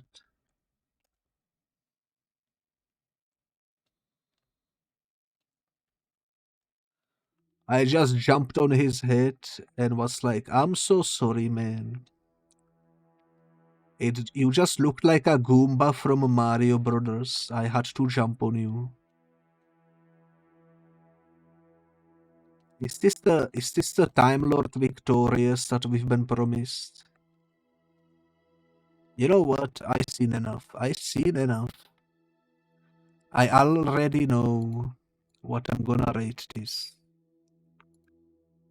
Also, I wanted to make sure... Yeah, everything seems fine. For a second, I bamboozled myself into thinking we put one game. Oh yeah, Double-Decker Desert Breaker doesn't belong here because it's not playable. I should have put this into here, maybe. Eye of the TARDIS is playable too, so let's put it in the... Honestly, let's put it in the pretty bad experience. But maybe better... Maybe better than Defend This. Maybe better than Cleric Wars. I think that's where I would put it, perhaps. Yeah, that seems about right. Now we have a first adventure to do. Now, first adventure, as the name implies, this is actually not a browser game. This is actually the first ever Doctor Who game ever made. I don't remember when it came out, but we can check, I suppose. 1983, holy moly, let me show you the wiki page. 1983, and this is kind of what the game looked like. You can also play it over here, apparently. No, you cannot. You can just look at the screenshots, holy moly. Now, fun fact, I did actually briefly play this game because I was considering streaming it. And I was looking into how it works, and after briefly playing it on my own, I decided I didn't want to stream it because it wasn't very enjoyable, you know? There is a Frogger clone in there, I remember that. But as you can see from the screenshots, it really isn't anything too crazy. It really isn't anything too crazy, and I don't know if people liked this game when it came out, or if it was already kind of not very much liked when it came out.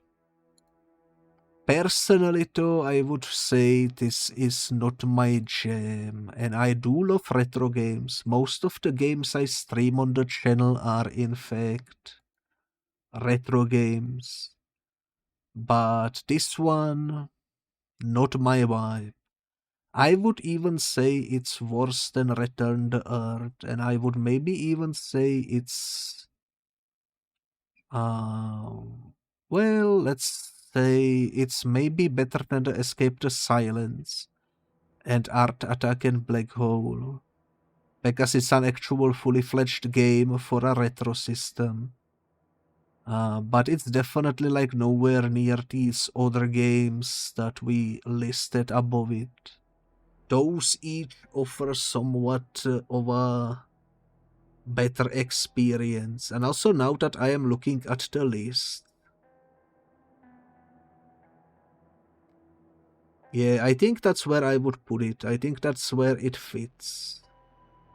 Let's jump into the next one, the flight simulator. Alright, well, we did briefly check some retro, now we are back to checking some browser games. Now the flight simulator is yet another thingy that got deleted from the official website.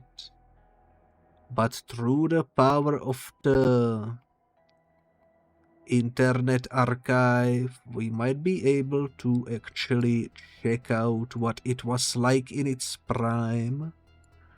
If it loads, let's see. It freaking loaded. The Empire needs you. Welcome to the Eagle Training Simulator. Pilot a simulation of the Eagle rocket through a series of missions. It is suggested that you complete the missions in order. Alright. So I guess B1.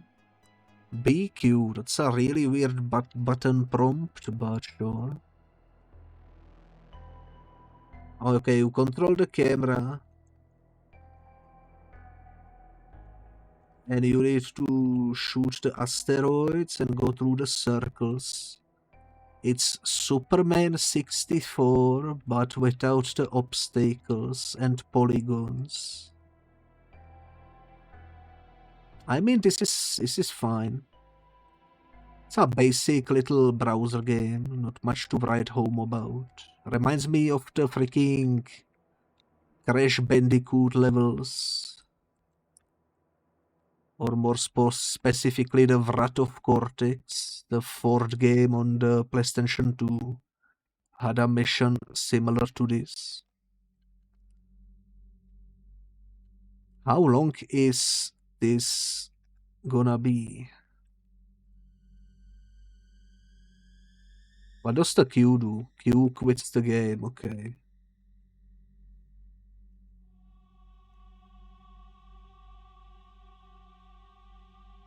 I mean, even the music is nothing to write home about, I'm gonna be honest. It's just a bass loop. But it's playable, and if it's playable, you know what that means. We will put it somewhere in our list. I wouldn't say it's a horrible garbage, necessarily.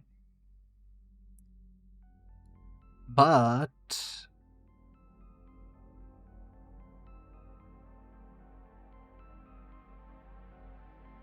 where would I put it then? That's the question. I think I'm gonna put it probably above the Cleric Wars, right up there into the Pretty Bad Experience. Because it's not horrible, you know. It's a very simple game, but it's a free browser game. Like, you cannot really expect a masterpiece in there, you know. We can be happy it's at least playable. Let's jump into the next one, which is the Game Maker. Now, this is a somewhat recent game, actually. But unfortunately, the Doctor Who Game Maker is no longer available to be played. And I'm gonna show you the synopsis of it so that you can see why. This is not an ordinary project, because it actually was co-developed by the Aardman Animations. And for those of you that don't know, that's essentially the people who made Wallace and Gromit. So that is a pretty cool little collab between the two. I have no idea how that collab came to be, but It was actually running for a long time, and after every series, it got updated with more content. I think it ran for like 3 years or something, maybe 4. And it was pretty cool. It had a lot of things you could do in it. But unfortunately, it got, in 2018, cancelled, I guess. And from that point onwards, it was no longer available to be played.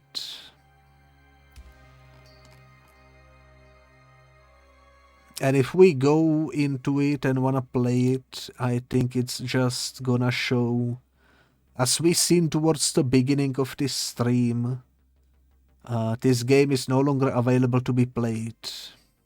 So, not even archived version, I don't think, which is unfortunate.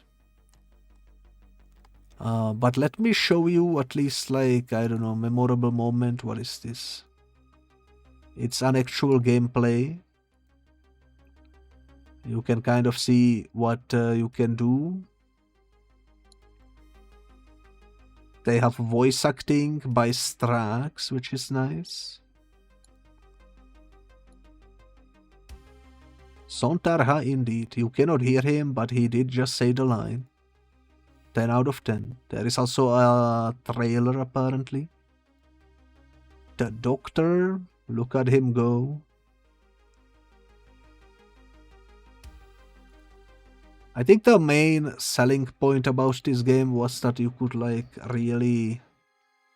Basically, like Mario Maker, you know. Mario Maker, but Doctor Who. Put down some enemies, lay out the map, and enjoy. If that sounds interesting, that's because it is pretty interesting, and I am forever confused why they decided to just remove it. Why not keep it up there for people to enjoy? I would say I would put this right beneath the Battle of Time, because it looks really fun. I think I did actually play it briefly when it was available a couple years ago. But it's been such a long time that I don't really remember much from it. But I remember spending like at least an hour or 2 in it.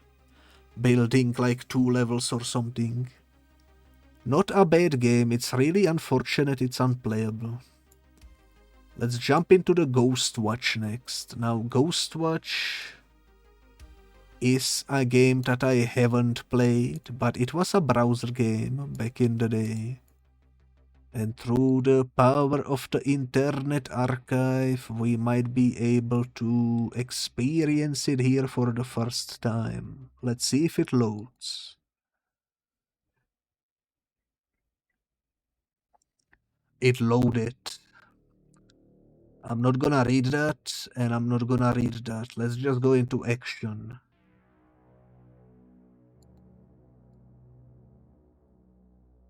Of course, there is a Bad Wolf graffiti. It's from back then, you know.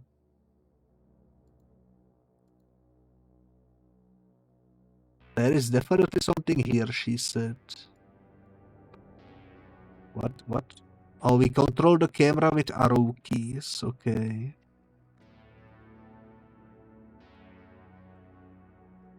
Holy moly, guys. I'm detecting some sort of a paranormal activity, ain't no way. Holy moly, it's a ghost.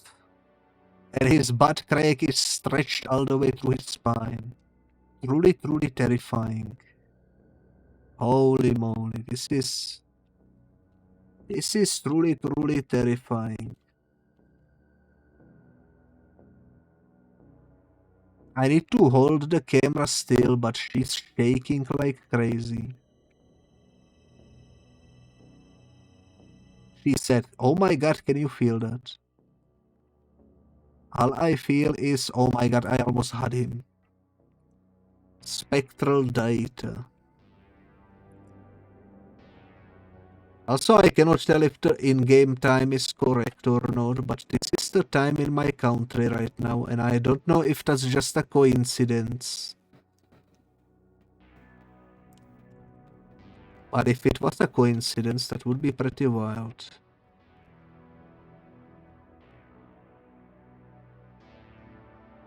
I just cannot do it. You know what? It's too difficult. I cannot keep the camera steady. But I understand the concept behind the game, and I think I can give it a well-earned rating. Based on what I saw, I would say it's horrible garbage, but not as bad as the Black Hole. Maybe underneath the Art Attack. I think that's where it fits, because Art Attack, at least, despite being sluggish and not really fun, at least it's like playable. While this is playable, sure, but I didn't win because the camera is too shaky and I got annoyed instead of having fun. And that's not what you want from games, you know, at least in my opinion. So let's help Mickey next. Now, Help Mickey, when you look at it in comparison to all these other games, doesn't even look like a Doctor Who game, but it is. And it's all about not Mickey Mouse, but Mickey Smith, or what was his name? The dude that was dating Rose at the beginning of the second season of Doctor Who. First and second. Let's see if it loads. I wonder what happened to Mickey. We haven't seen him ever since he got trapped in the parallel universe. Okay, he's talking to me. You cannot hear him, but there is voice acting. That's always nice. Alright, so what do we do here? We control Electronic Potato through a maze, and we try to go into the exit. Keep... what? Oh, you can scroll. You can scroll.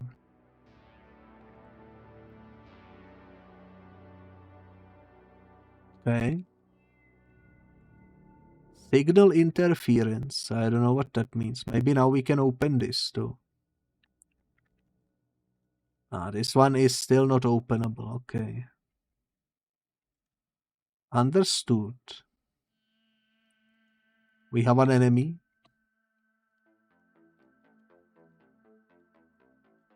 He hurt us, but we didn't die, so cool.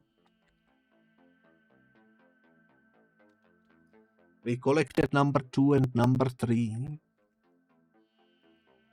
What's the goal of this game? You gotta check everything first, he says. But what if I cannot? Alright, I think we get the gist of it, probably. It's a game where you are going through a maze while avoiding enemies, collecting stuff in order. Nothing really too crazy going on. But I wouldn't say it's bad enough to be in the horrible garbage category. So I guess I'm gonna put it maybe right here.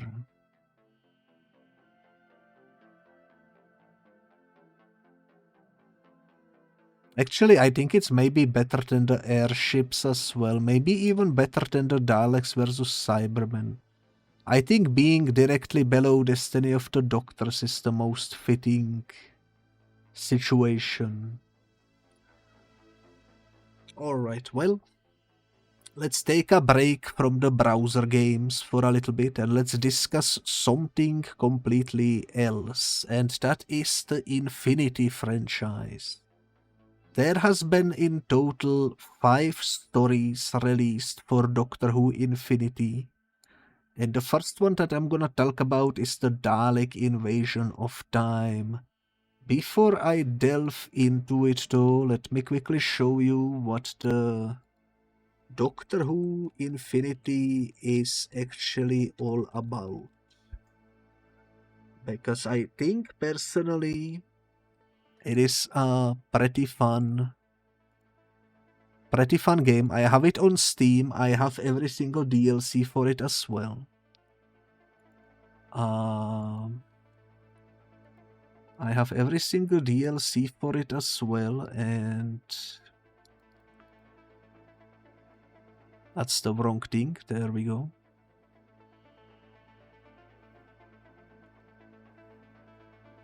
But yeah, Doctor Who Infinity is basically a game of matching colors. I don't remember if it's match 3 or match 4.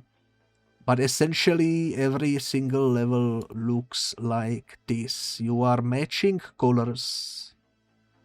And after you defeat the game, there is a cutscene with characters yapping to one another. And the yapping is, if I remember correctly, voice acted. So it's almost like if you took an audiobook and put in between each dialogue some sort of a matching colors minigame. That's essentially what Dr. Infinity is. If that sounds boring to you, that's completely understandable. It's in no way, shape, or form a masterpiece or anything.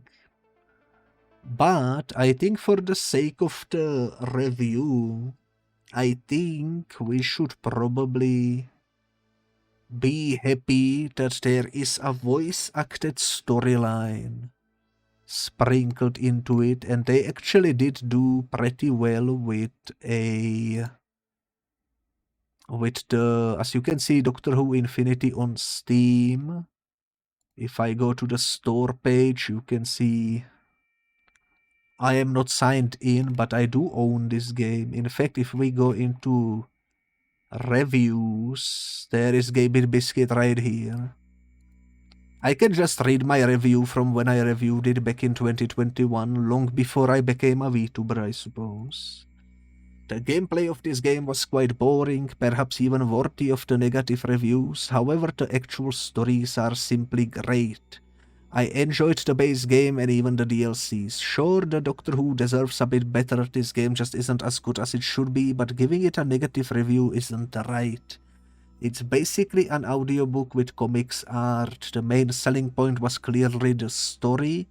And yes, the gameplay wasn't good, but it's okay. And you can even skip the gameplay easily. There is a button for that in the main menu. So don't buy this for the gameplay, people. Buy it for the story if you love Doctor Who. The base game offers two separate stories. One of them is a story of the 12th Doctor, and the other one is the story of the 3rd Doctor. It's good to hear Michelle Gomez as Missy. It's great to hear Katie Manning back. Thanks to these two, these stories are great. I simply have to give it my positive review. That's Gaby Biscuit review right there. I also reviewed the individual DLCs, but they got delisted completely, so I don't know how to get there and check them out. Kind of unfortunate. But yeah, Doctor Who Infinity is definitely a decent game if you are looking for a story. I think the art style is also pretty good. It's very vibrant. And yeah, it's basically as if you were listening to an audiobook while gaming, you know. It's definitely not a bad experience, at least in my opinion. As you can see based on my review, I played through every story that was released for this game, so I can confidently put them up into some category. And I think, to be completely honest with you, the 12th Doctor story with Missy, I would probably put right behind the city of the Daleks into pretty good enjoyable. Then the second story that I have here is the Horror of the Flathorn, which was... I don't remember, it's been like, what, 5 years since I played this. So excuse me if I don't remember the details about the stories, but all 5 stories deserve to be in the pretty good enjoyable category in my personal opinion. The only question is how do we sort them, you know? I would put maybe this over there. Silent Streets of Berry Island I would maybe keep on the 5th place. And also the Doctor Who Infinity as a whole, with all DLCs included, I would maybe put even before Evacuation Earth. Because... I mean, yeah, they are pretty good. I don't know what to tell you. I'm trying to see what I can do about this now not being aligned properly. I guess I could try squishing it. It's gonna look a bit ugly, but we don't have the room for it. Oh well. Well, maybe squishing it a little further. There we go. That works, that works. But yeah, Disney Infinity is a game that we are not talking about. We are talking about Doctor Who Infinity. Sorry about the bamboozle. It's kind of confusing when 2 separate franchises decided to release a game called Infinity, not gonna lie. But yeah, I wouldn't say the Infinity as a whole is better than adventure games as a whole. Because adventure games as a whole has more interesting gameplay. But story-wise, I definitely think the Infinity deserves to be in pretty good enjoyable at the top of everything else. Because the stories, you know, if you go one by one, they are each like, I don't know, 8 out of 10 maybe. But if you consider buying the whole freaking package with all the stories included, suddenly it's like 10 out of 10 experience maybe. Or at the very least 9 out of 10 if you are in it for the story and not for the gameplay. So yeah, I'm happy with my placement there. I think it makes sense. I think it makes sense. Let's go into the Vortex next. I'm gonna put it temporarily here. This is another browser game. So our break from browser games is officially over. Let's see if I can find the archived version so that we can check it out. I found it. It's loading. Let me show you the page. And as per usual, this is a game that was at some point featured on the official websites of BBC or Doctor Who. But it got taken down for some reason at some point and is no longer available unless you have a Wayback Machine and you wanna play it through there. And it seems to be working. Holy moly, look at the TARDIS rotating. Let's play the game and see what happens. TARDIS has been damaged and is losing energy. It needs to get back to Cardiff to refuel the rift. Blue is to collect and avoid red. Alright. Score multiplayer, that's simple enough. And we are controlling it by the mouse, so that's pretty fun. It has actual sound effects.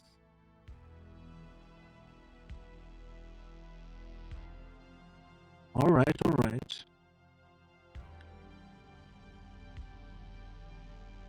I mean, this is a fine game.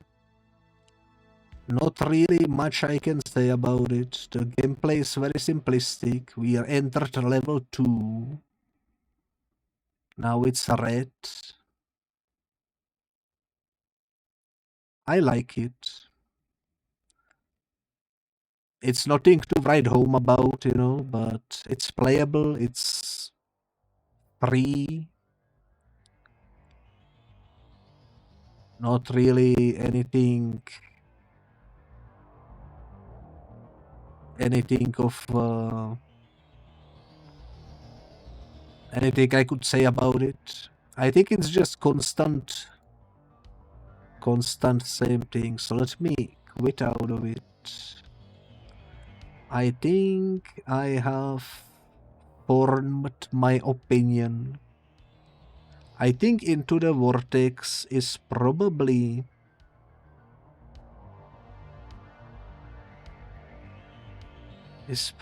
gonna go into playable mediocre above the IQ test of Defeat Defree. Or actually, I'm gonna put it above the Clockwork Quest. I think that's where it fits nicely. Alright, next on the list is Jab's Word Jadoon. This is yet another browser game. But this one is sadly not archived, and therefore I cannot really show you the gameplay. What I can show you, however, is the synopsis. From 2008, there is a gameplay screenshot. Looks like you would be assembling some sort of a puzzle on the side, maybe to close the door so that they couldn't get you or something. It doesn't look too bad, I suppose.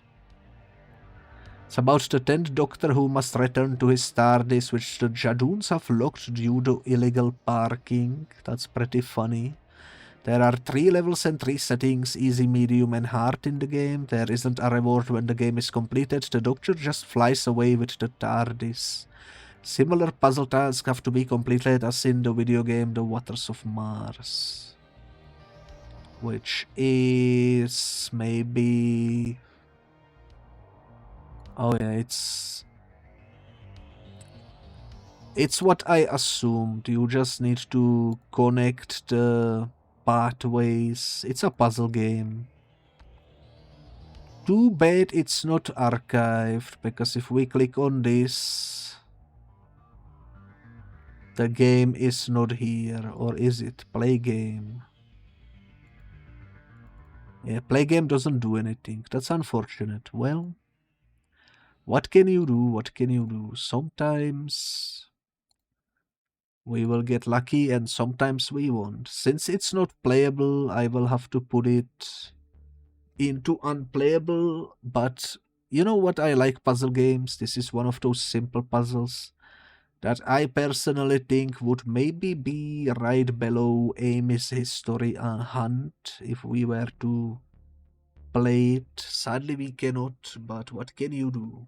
What can you do? What can you do? But yeah, as you can see, there is a lot of Doctor Who games. When you clicked on this video, and if you are still watching, you must be so bamboozled, like I'm pulling these games out of a magic hat or something, because who knew there was so many Doctor Who games? And let me tell you something, this isn't even the half of it. We still have so many more games to do. Look at this, holy moly, holy moly. But let's do K9 Deja Vu. I've been in this place before. What the heck is a K9 Deja Vu? That's a good question. It's yet another browser game. This one is thankfully archived, and therefore we can actually check it out. So let's see what this game has in store for us. Holy moly, it's K9. Throw me. Get freaking heated.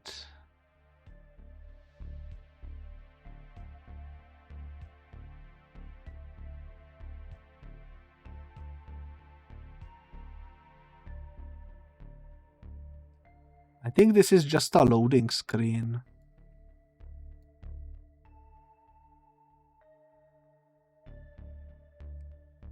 I don't think the actual game is loading, unfortunately. But I guess we can play fetch with K9. That's also nice, I guess. Alright, well. It doesn't seem to load. That's unfortunate. Let me check if I can at least get a synopsis for this thing. There is even like a promo image and such. Let's see. Let's check out the promo image. That looks pretty nice. Kind of looks like K9 is smoking a cigarette, not gonna lie. That's a bad dog. But yeah, the game doesn't work in the archived homepage. That's unfortunate. There is a bunch of enemies you meet in the game. 5 levels in total. The game showed him solving problems in the Doctor's place in Doctor Who episodes. It is currently offline. No kidding. Alright, so it's... The 5 levels are based on 5 past episodes. The game came out in 2006. Alright. Well...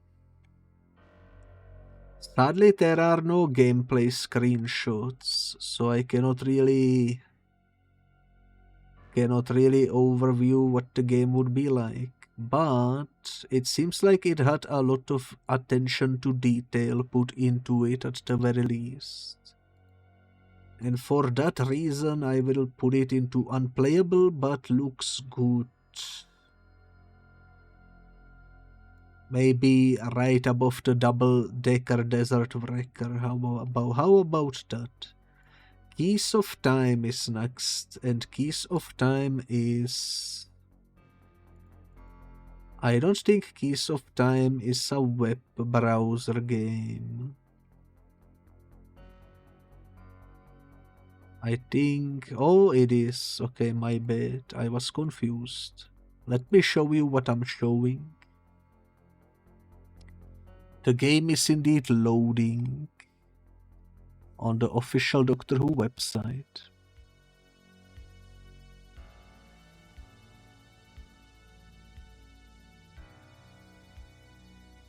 The real question is, will it load or will it be stuck in loading screen forever?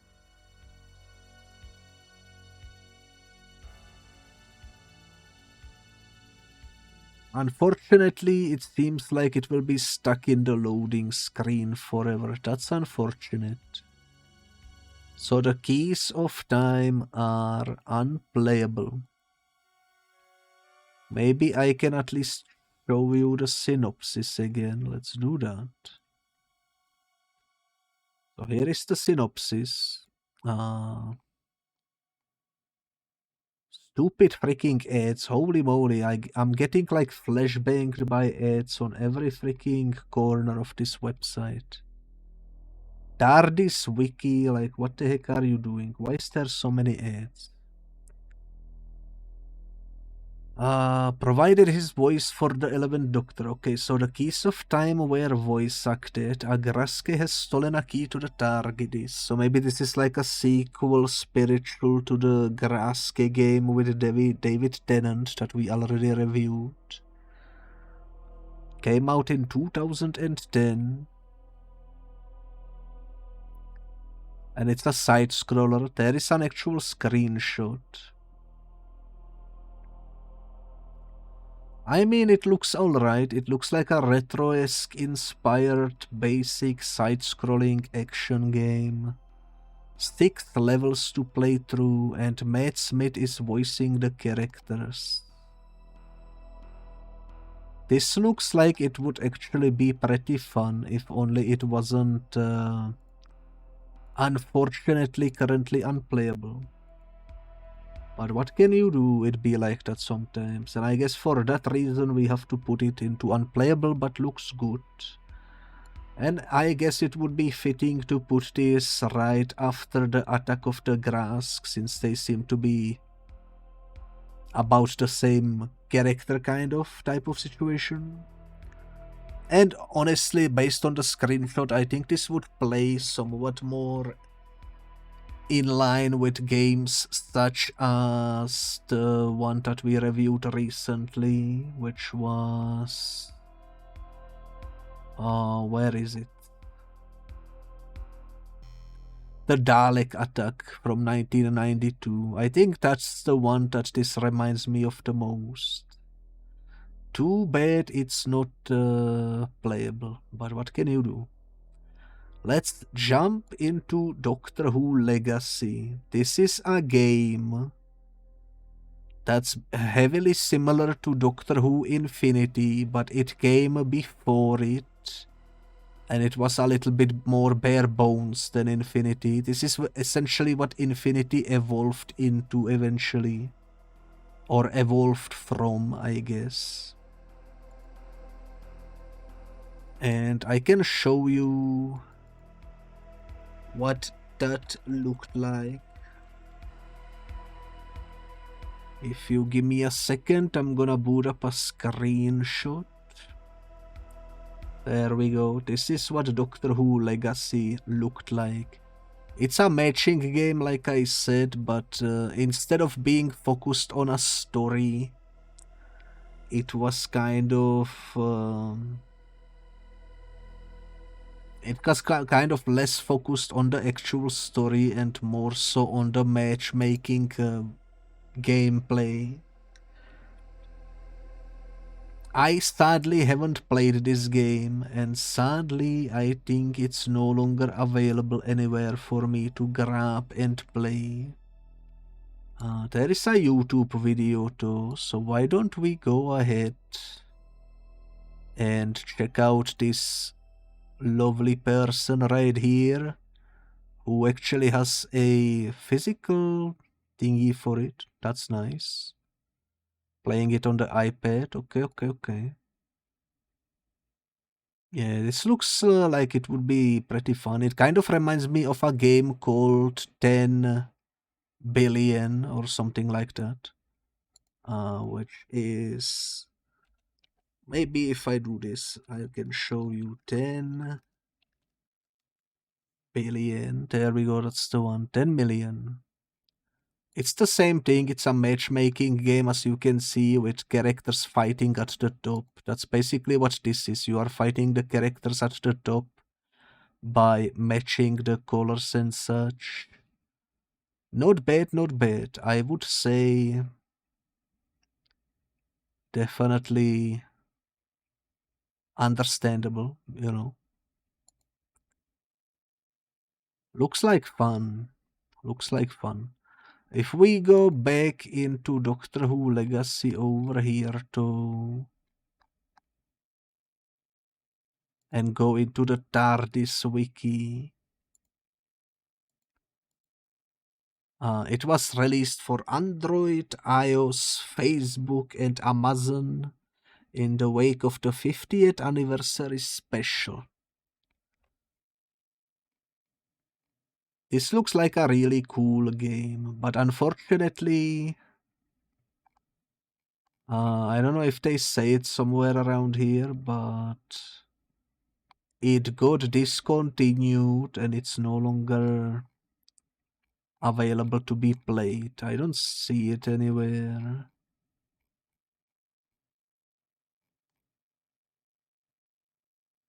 Doctor Who Legacy Wiki. Maybe this will give us the information I'm seeking. Oh, it had season 9. A whole bunch of seasons. Alright.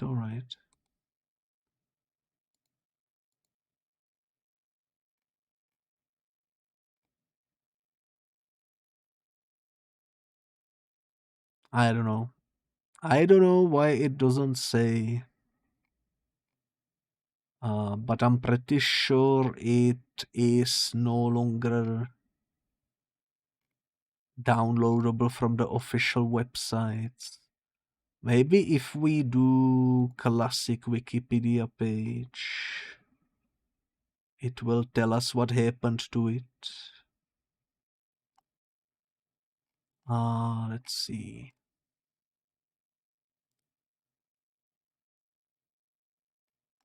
This website also.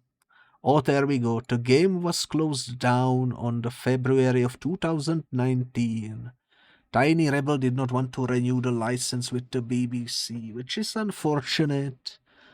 Because I can tell you right now, if this was still available, this would be one of the games I would for sure try to stream. But since it's not available, all I can really do is put it right here into looks playable, looks good, but is currently unavailable. And also I need to stretch the boundary of my tier list again because it keeps growing.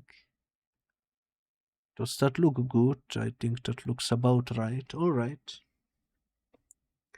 So many games, holy moly. I'm gonna be doing so much yapping. Lego Dimensions is up next. I don't think I need to introduce Lego Dimensions because this was essentially a DLC featuring the 12th Doctor, but also all the other Doctors, but mainly the 12th Doctor, which is my favorite Doctor. It was a DLC level for Lego Dimensions, which was this whole freaking massive game that had like levels from all kinds of different franchises and such. Very, very fun. Unfortunately, you will have a hard time finding a copy to play. But as far as Doctor Who games go, I would argue this is the best Doctor Who piece of video game ever released. It's just unfortunate that Lego Dimensions was never really re-released for modern systems and that the DLCs and such became expensive collectibles that you would spend so much money to get because it was one of those toys to life experiences similar to Skylanders and such. Um, but yeah, if I could, I would stream this, but sadly, I don't have the means to do that. But it is definitely, in my eyes, a masterpiece. And I would even put it above everything else if it wasn't for the fact that it's currently really hard to get your hands on. And for that reason, I'm gonna put it below the gunpowder plot. But realistically, if they tomorrow came out and released it on Steam, it would be at the top of the list for sure. But based on the current availability, I think I'm happy with putting it where I put it, you know? Alright, up next is Lost in Time. And Lost in Time is yet another game that is, I think, no longer available. Let's see.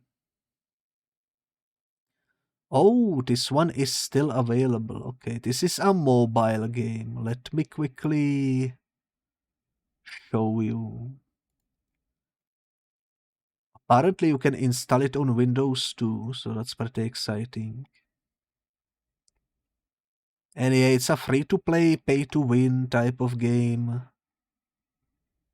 I don't really know what it's about. I haven't played it yet. It came out couple weeks ago at the time of streaming this. So this is pretty freaking new. This is pretty freaking new. No idea what the actual gameplay is about, but it looks pretty fun. I might actually download and play this and see what it's about. This looks enjoyable. Let's check the TARDIS wiki.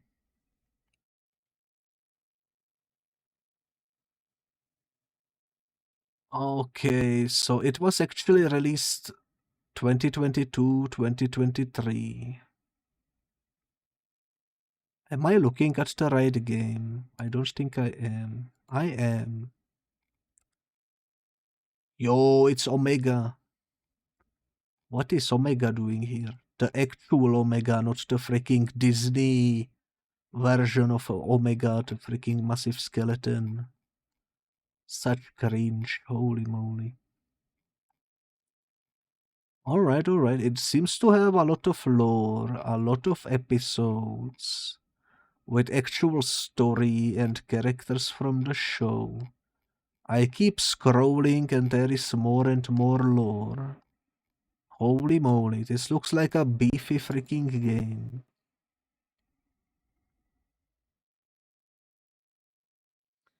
It was an idle game, meaning gameplay consisted of little more than accumulating experience points via repetitive actions to unlock the next cutscene. The game also featured limited time events with varying time limits and some even featuring their own shorter storylines. Alright.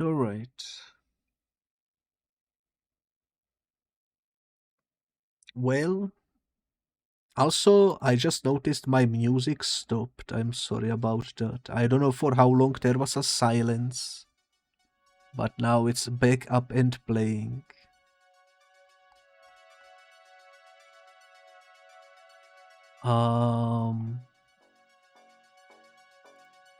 Yeah, I don't really know where to put this game, to be honest. I haven't played it yet. It looks like I can play it on a mobile device or maybe in Windows. I'm not gonna be downloading it right now, though. I think we can do that some other time, but either way looks like a fun experience. And it seems to have a lot of depth to it. I don't wanna put it into the masterpiece before I get to actually experience it for myself. So for now I'm gonna put it right below the...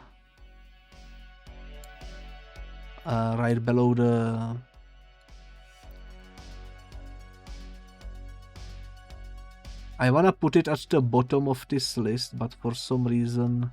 There we go, it's there. I'm gonna put it into pretty good enjoyable for now.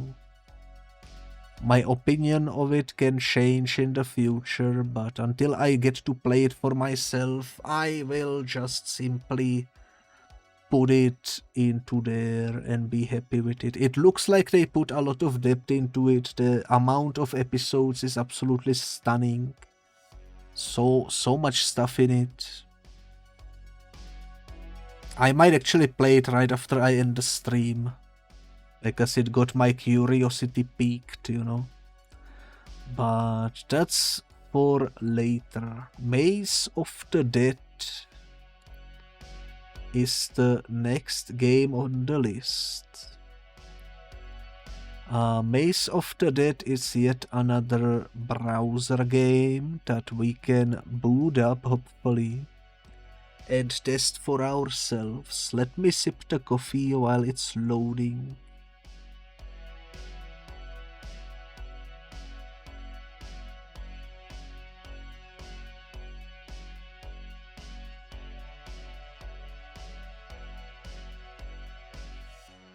Alright, seems like this game is not gonna load. It's another one of those situations. Oh well. Let's go for Maze of the Dead then. And see if we can at least find some sort of a gameplay screenshot or something, I don't know. It was an online game based on Monster Invasion website, 11 Doctor Weeping Angels. You have to use the arrow keys to move the doctor through the chambers and the mouse to move the torch. You need to scan the boxes to find useful kits and so on and so forth. And this is what it looked like. Holy moly, this actually looks like a fun, scary horror game. With 5 levels. And 11th Doctor providing his voice as well. 2010. Well. Sadly, you know the drill. It do be unplayable. I wish it wasn't, but it looks like it would have been fun. I would maybe even argue this could have been better than the Game Maker. It truly looks like a fun little horror game. But oh well. Let's jump into Minds of Terror next. Now we did check out the first Doctor Who game ever made, and Minds of Terror, if I'm not mistaken, is the second Doctor Who game ever made from 1985. Let me show you what this looks like.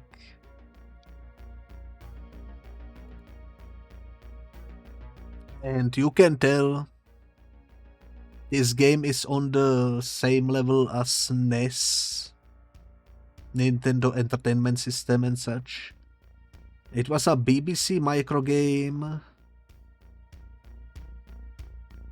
And yeah, there is really not much I can tell you about it, since I never played it and probably never will, but we can definitely verify that we are human and look at the wiki.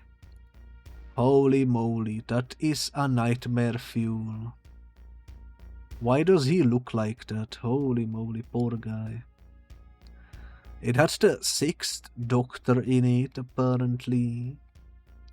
It also came for Commodore 64. And here are some other screenshots.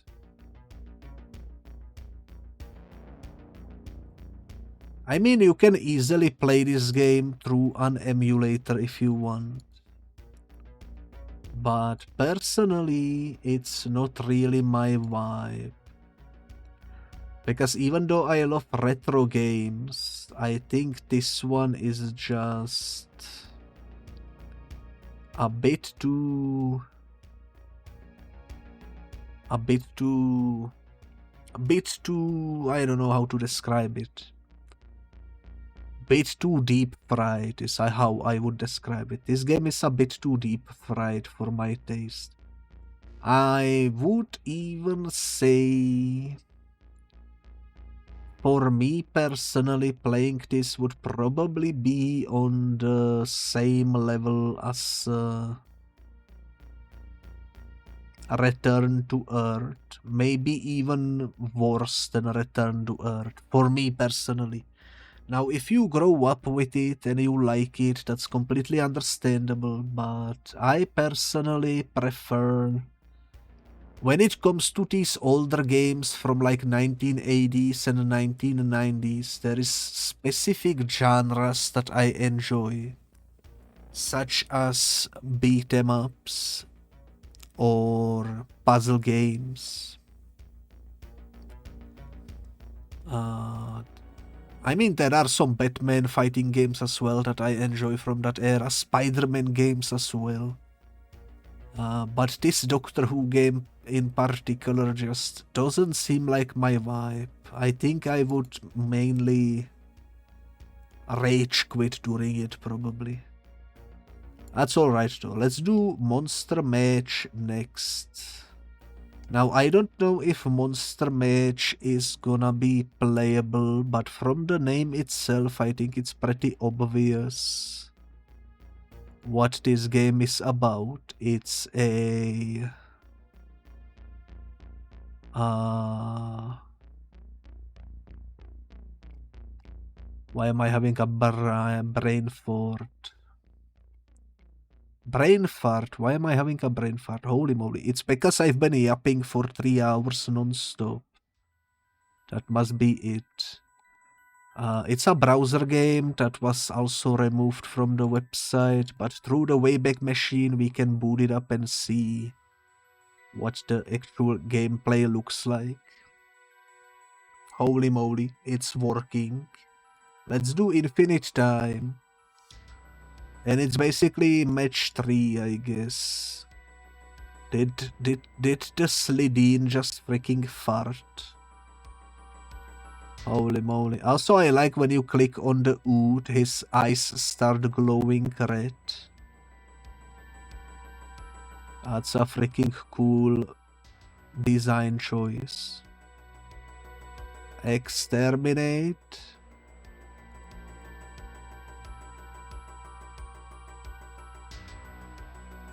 You know, you should play this for yourself, and you should do a Slideen trio to hear the masterpiece of a sound effect. Because I'm not capturing the audio from the game, but holy moly, that's a juicy sound effect right there. Let me tell you. Holy moly, absolute peak. Absolute peak, absolute cinema. But in terms of gameplay quality, I mean, where do you want me to put a simple match 3 game? I know we put Infinity up there, which is the same gameplay. And I know we also put the Legacy game somewhere. I don't see it at the moment. Oh yeah, it's down here. But this one, I really wanna put it into horrible garbage, not gonna lie. But I think it's not really garbage. It's playable, you can have fun with it. It's better than a quiz. It's better than, well, let's put it here. I don't know if it's better than the Cleric Wars, but I would put it behind it, personally. Alright, we are getting to the end of the list, slowly and surely. The next game is the Ood Escape. And Ood Escape is yet another browser game that came out at the same time as the Satan's Pit episode of the show, which is one of my favorite episodes. It's the one that introduces doctors,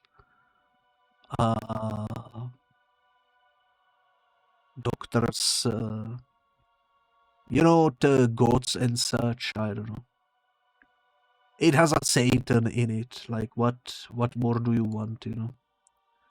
Anyways, there is some lore, there are some controls, there are the Oods, and we are the humans, I guess.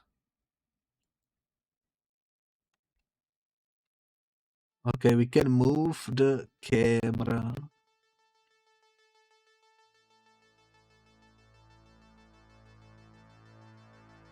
This door is locked, no kidding. This one is open too. I see a Ood down there. Why cannot I open this door?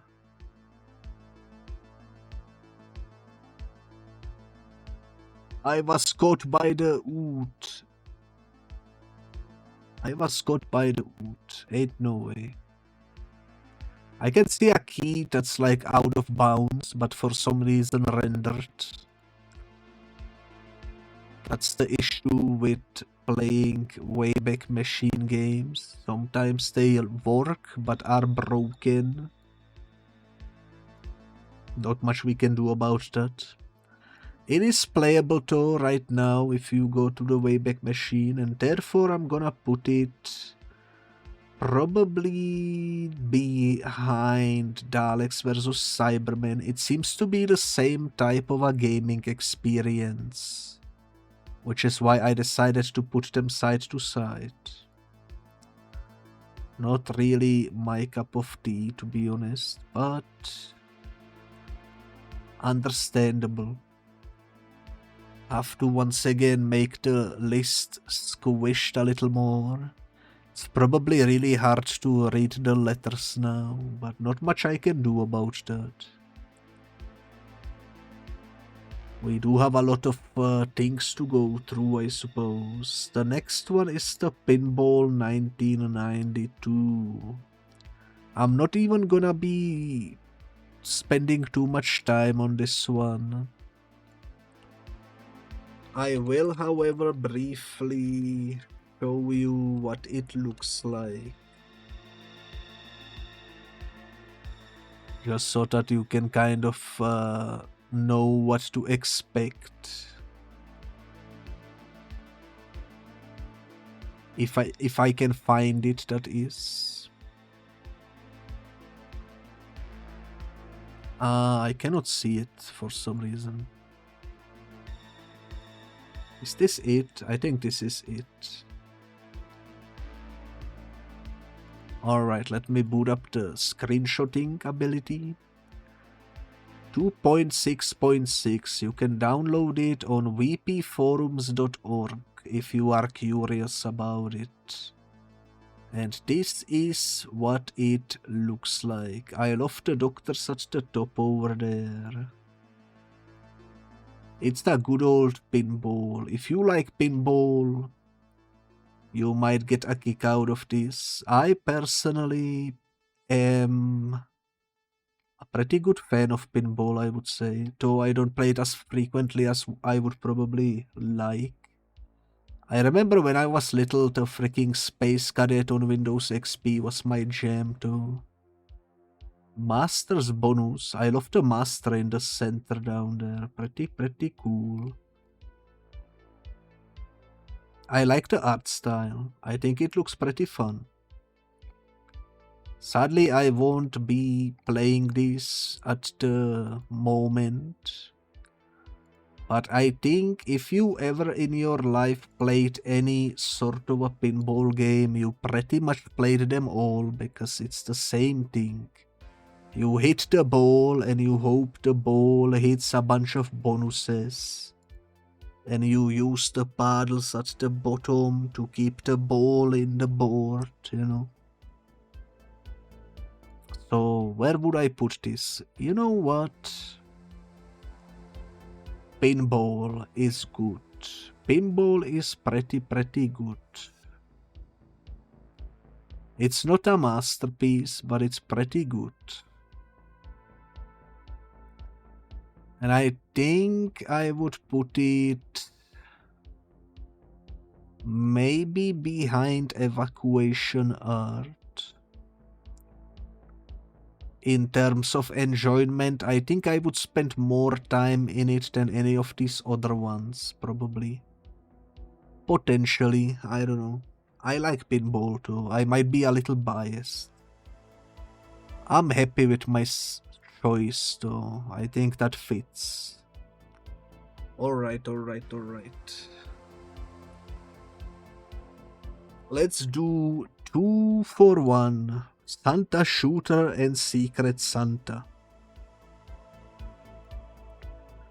These two games, if I'm not mistaken, came out around the same time. There was like an event of some kind related to Santa Claus. And both of them seem to be playable, so let me show you what they look like. Starting with the Secret Santa right here.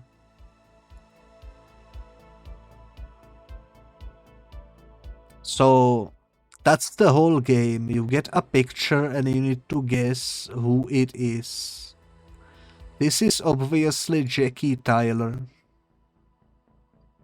I was right, let's go. Ooh, is it Preacher Jake, Pete Tyler, or the Doctor?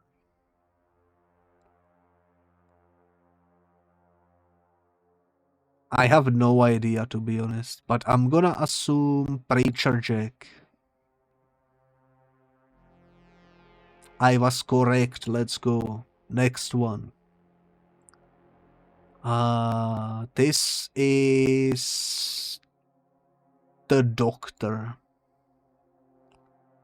Let's go. Three for three. This is Queen Victoria, obviously. Let's go 4. This is Oud. I know my eyes. I love eyes. I can tell anyone by their eyes. This is Harriet Jones, obviously. 646. No wrong move yet. And this is... This is the lady from the... I was wrong. I was wrong, and you know what? That means we close this and boot up the next one. Santa Shooter. Save the Earth and shoot Santa. Makes sense to me. Oh, I saw him. Oh, they move too fast. Holy moly.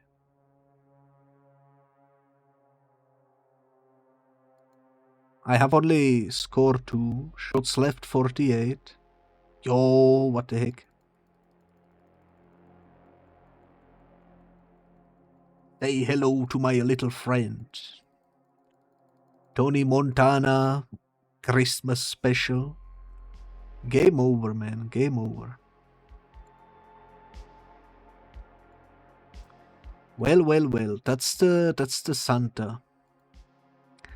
So, Santa Shooter, I would say, is kind of pretty bad experience. Worse than Defend This, maybe even. But Secret Santa is a quiz, and I didn't wanna include quizzes, but accidentally included some.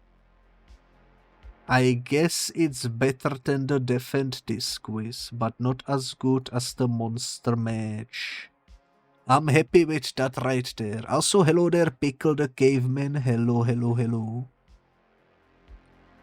I hope you are doing well today. So, that's the Santa games sorted. Let's check out Satellite next, or Satellites. This is another browser game that was on the official website for a little bit until it got deleted. And therefore it's currently unplayable unless you have a Wayback Machine. Which we do. And therefore let's see if we can boot up this as if it was the year 2005 or something. Okay, this unfortunately doesn't work. I think somebody snagged the domain of it. That's unfortunate. That's unfortunate. Satellites, though, we can at least check the summary off, even though it's unplayable. So this was actually a collab between the Doctor Who franchise and some sort of a observatory in Britain, if I'm not mistaken. And you could actually see some stuff there and do some stuff, and it would be so much fun. Scan for Heavenly Bodies. It also had a crossover with Torchwood, I guess, which was around that time coming out. Not bad. You can see some interesting gameplay mechanics as well. But it's only the mouse that you need, and the game's webpage is titled Torchwood House Observatory. You cannot scan the heavens without Flash 7. It's too bad it's not archived. I'm gonna try one more time if it boots up.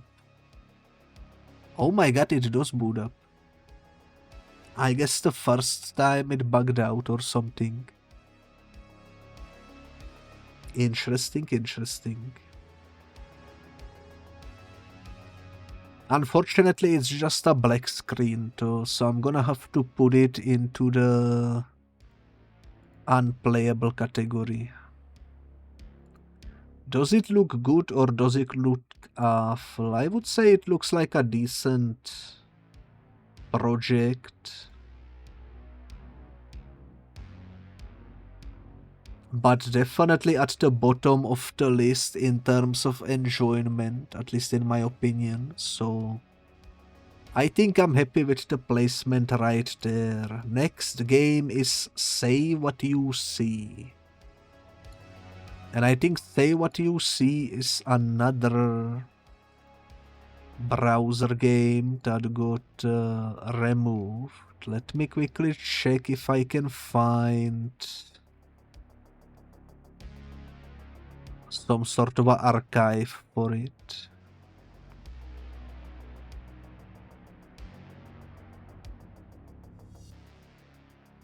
Some sort of an archive for it. I don't see archived version.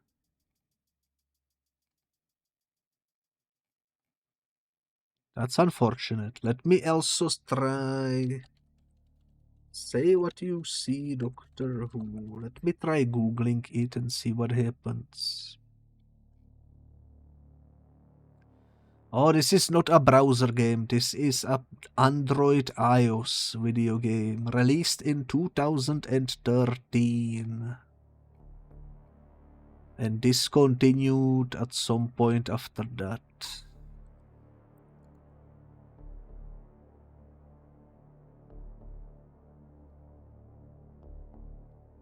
Which is unfortunate. But anyways, let me show you at least a little bit of the overview of what the game looked like. It was, as you can see, one of those games where you click stuff and there is absolute mess everywhere. And you have to find items and such, I guess. They have a list of items you can see there.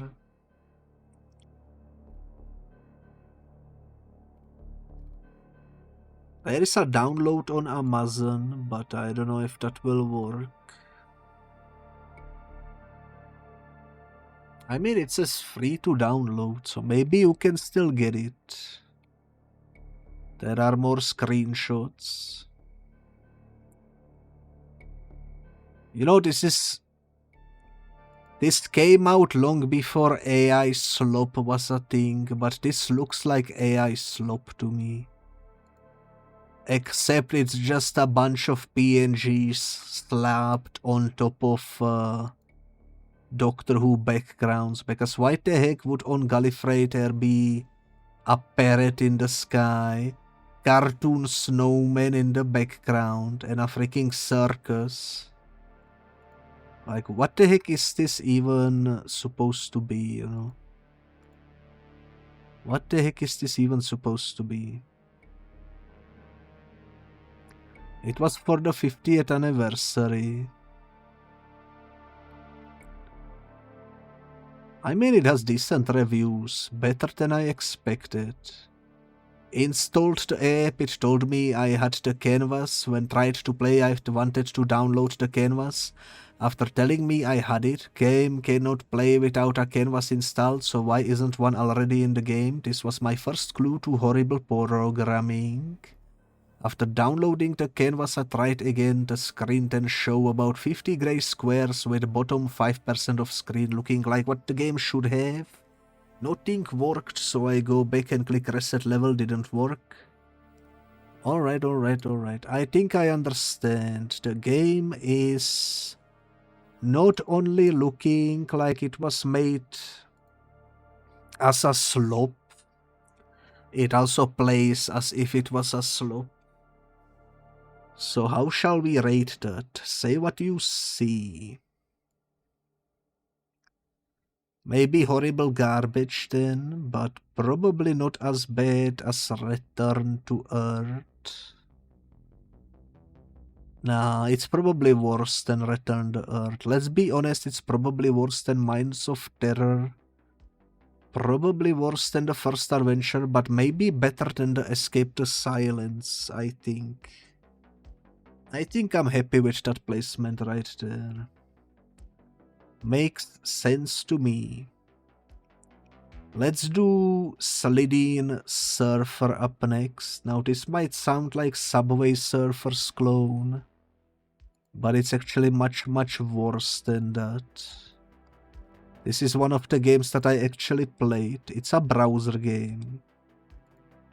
And if I remember correctly, I don't know if it will boot up, but if I remember correctly, it played absolutely terribly. Holy moly, look at that. Slidine Surfer. Can you guide Margaret Slidine to safety? Use the arrow keys to try dodge the burning debris of the planet Earth. And of course there is a fighting sound effect. Well, you have to use your arrows to dodge the pebbles, while the alien is making farting sound effects and one-liners from the episode. If this isn't peak cinema, then I don't know what is, guys. Holy moly. Remaining 29.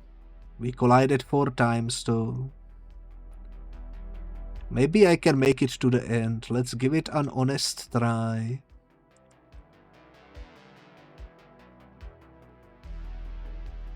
So far so good. Oh, I dodged the wrong way.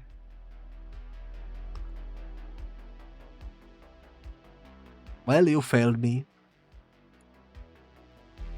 You failed me. You know what? You failed me too, game. You failed me too. Absolute dog shit. Horrible garbage. Probably even worse than Black Hole. So let's put it down there. I don't know what to say about that game, except I hate it. Let's do the next one. This one is called Sonic the Cloaker, and this is yet another browser game that was at some point available somewhere.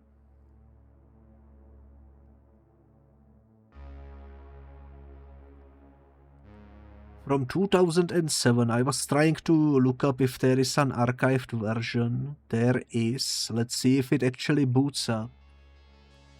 Through the power of the Wayback Machine.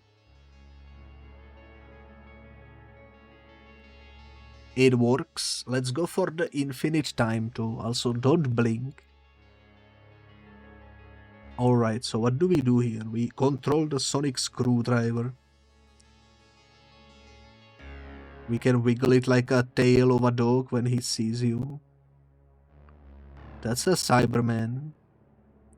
That's a Dalek. That is nothing.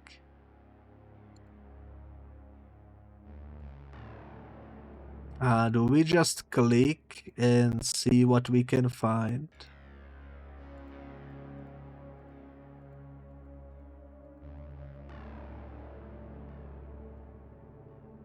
Warning, black hole detected, power drain in progress.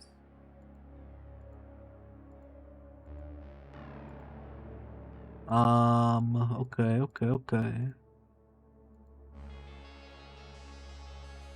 Sonic screwdriver is depleted, scanner will reset.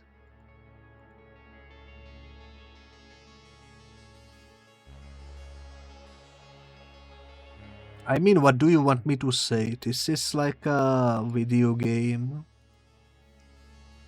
that was made by someone who has never played a video game. But at least it's playable, so I guess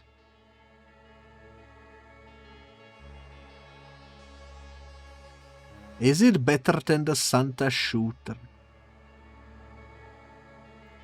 Now that I look at it, I'm gonna put it right there, and you know what? The Santa shooter is gonna be downgraded. Because I think it fits more so in here. Same with the quiz. A little bit of reorganizing. The list no longer fits in my screen. You know what I can do? I just realized. I can do this. Control and such. Now let me adjust the thingy. There we go. That looks perfect. It is very tiny on the screen, I am aware, but we have to deal with it. Let's go for Sudoku. Very, very cringe name. Can you guess what it is? That's right, it's a Sudoku game. Based on Doctor Who. And it's yet another browser game that got deleted. I'm currently trying to see if we can find a archived version from 2005. And it seems like I did find one, so let's see if it works. It does work. You know what? It's Sudoku time. Do you guys like Sudokus? Because I do. I do indeed. I'm gonna do something risky. I'm gonna assume the 6th Doctor is gonna be number 9 over here. Why cannot I place him down?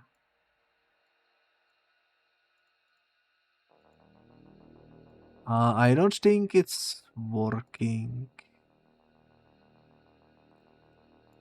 Can I place someone else somewhere else? I was actually gonna solve this puzzle for you guys, but as you can see, even though the game loaded, the actual gameplay didn't.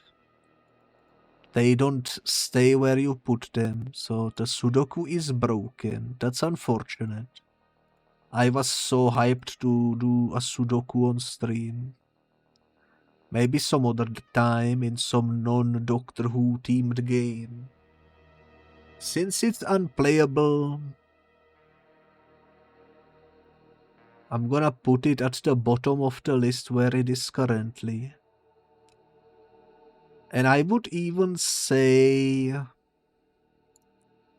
it looks alright, you know?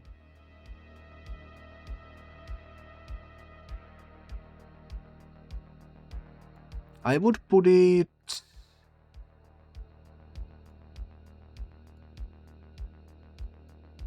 maybe in front of the double-decker, because I think the double-decker breakout clone is slightly more fun for me personally. But below the K9 Deja Vu, you know? I think that's the exact spot where I wanna put it. Alright. Well, that's the Sudoku. Up next is Stardust Tennis. And I know what you might be thinking. What the heck is a Stardust Tennis? Well, this game actually predates most of the other games that we saw here today. Because it came out before the reboot came out. It came out in 2003. And it's about the Doctor who travels with John Lennon, William Shakespeare, Queen Victoria, and Winston Churchill in the TARDIS to a tennis place where they play tennis against each other. Sounds pretty cool, doesn't it? Well, here is what it looked like. That's the title screen right there. Unfortunately, I don't think I can play it. Unfortunately, I don't think I can play it for you on stream. But if you ever had like SNES or NES with tennis on it, this is basically the same thing, except it's themed around historical figures, and there is a TARDIS. Not even the Doctor, just the TARDIS. Why does this exist? I have no idea, but it's a game that came out, and it's a game that was playable at some point. And it's probably still playable through some sort of emulation software, but I don't have a setup for that. So I'm just gonna put it into the mediocre category, I think. It's probably more fun than the Defeat Death-Free, to be honest. I need to shrink this one more time, holy moly.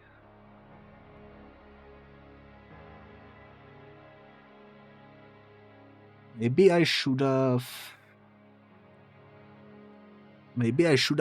approached the tier list slightly differently, because we keep shrinking it and it keeps getting harder and harder to see. I might need to rethink how I do this in the future, maybe.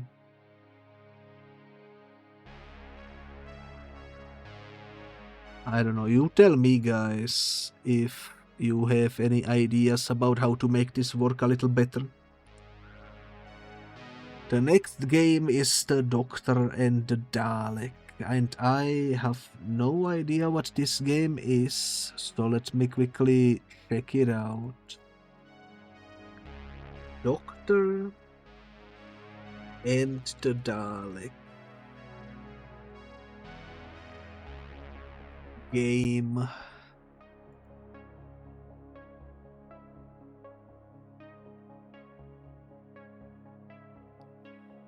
So this was a platform video game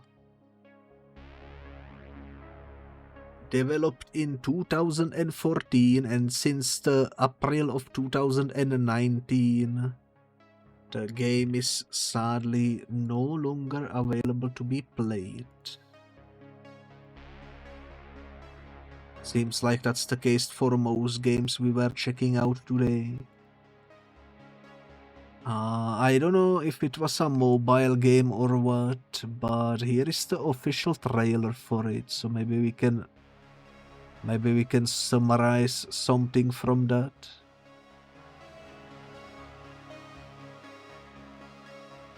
Okay, that looks actually pretty fun. And it was for free on the App Store. With 12th Doctor doing the voiceover. You know what? This looks like a game that I would genuinely enjoy playing. Unfortunately, it's no longer available, as it was discontinued. I don't know if I showed you, but it was written somewhere right here. And with these free-to-play games, they are usually working through a server, and if the server shuts down, it's impossible to play them anymore. They cannot be archived if the server is down. So unfortunately, the Doctor and the Dalek looks pretty fun, but we will never play it. I'm gonna put it right here in between the Battle of Time and the Maze of the Dead. I think that's a fitting space for it. Now the time has come for the Edge of Time. Edge of Time was a virtual reality game that I personally didn't play because I don't have VR, but a remake of it that was for a desktop was released sometime later with David Tennant. And that one I did play on stream. In fact, if we go over here, the re-released remake was called The Edge of Reality. And as you can see on the right side over there, I did play through it all. And I remember quite enjoying it, especially this Weeping Angel section, pretty spooky, pretty fun. It's not a terrible game, but I would say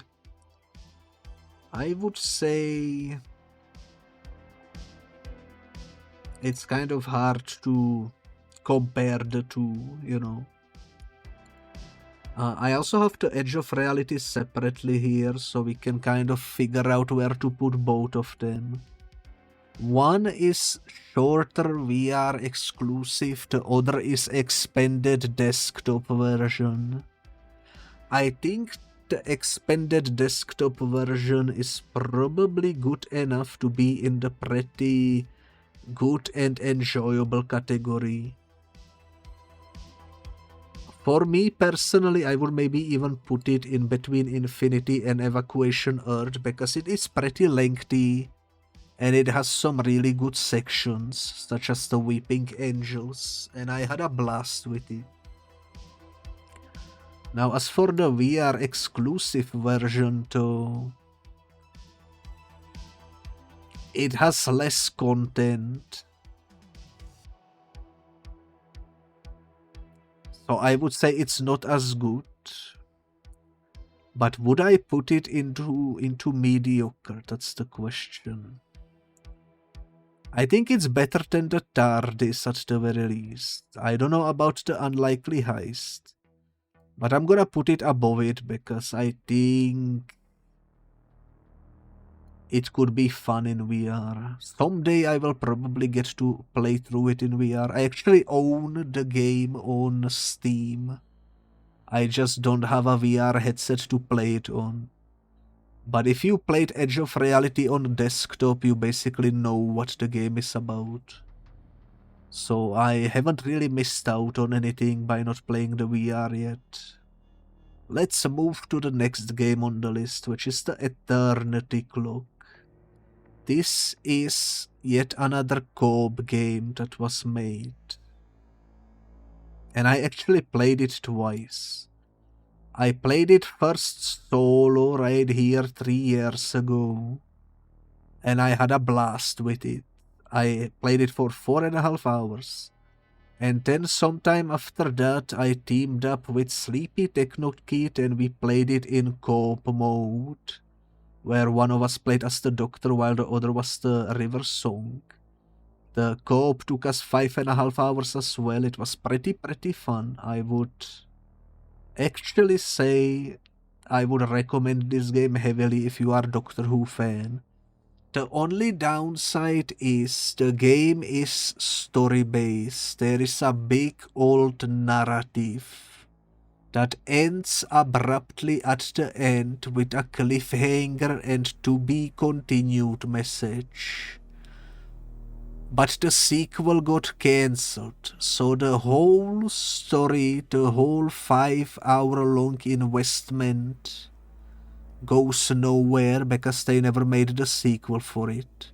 So you don't even get to see how the game actually ends, because this game ends on a cliffhanger and I was so annoyed.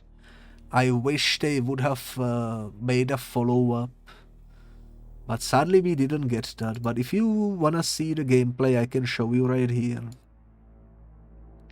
In the co-op mode, you essentially have a split screen, one player at the top, one player at the bottom. There are various areas you get to explore, various puzzles you need to complete. Some pretty cool cutscenes as well. You get to go through many different enemies from the show's history. And in my personal opinion, it's a fun game. It's a fun game. I would say one of the best that the franchise ever had in store. And for that exact reason, I'm gonna put the Eternity Clock probably into the masterpiece in my eyes. The only thing that's bogging it down is it that didn't get a sequel, you know. But it's not fault of this game that the sequel got cancelled. The game is good in my eyes, mainly because of the co-op, but yeah. It is unfortunate that we didn't get the sequel. I would buy that day one, probably. But what can you do? What can you do? What can you do? All I can do is go to the next game, which is the last Dalek right here. This is another browser game, so let me quickly open up the Internet Archive and see if we can find the last Dalek. I think this is one of the oldest games. It came out on 30th April 2005. Unfortunately, the archived version doesn't work, but I can show you at least a screenshot and such. This is what the main menu looked like. WASD. The last freaking Dalek. There is a little bit of a gameplay screenshot here. It looks pretty fun. Sadly, it's not playable currently, I don't think. It had 10 levels.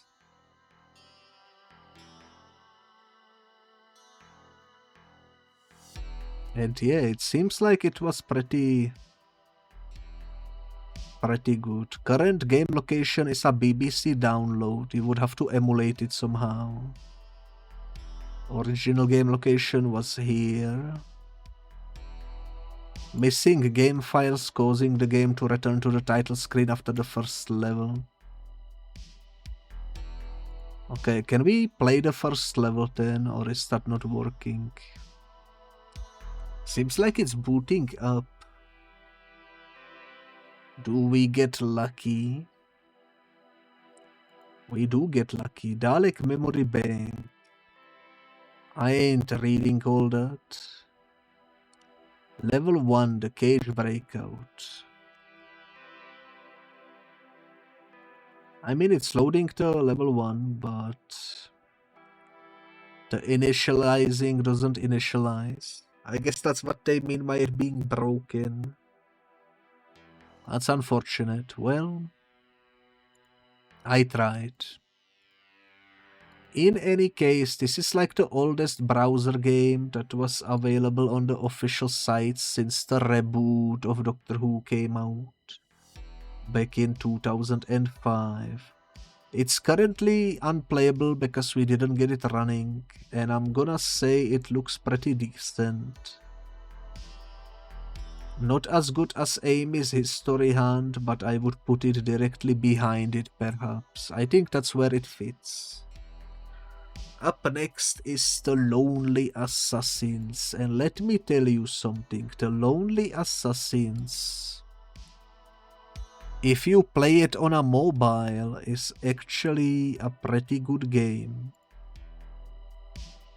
As you can see, I played it too on stream at some point. It took me 3 hours to complete. It's sort of it's, I guess, official sequel to the Blink episode, which is one of my favorite episodes. And the whole plot revolves around the Weeping Angels, which are pretty good villains, you know, to make stories about. I like that there is voice acting at times in the game, and I like what they were trying to do with it, but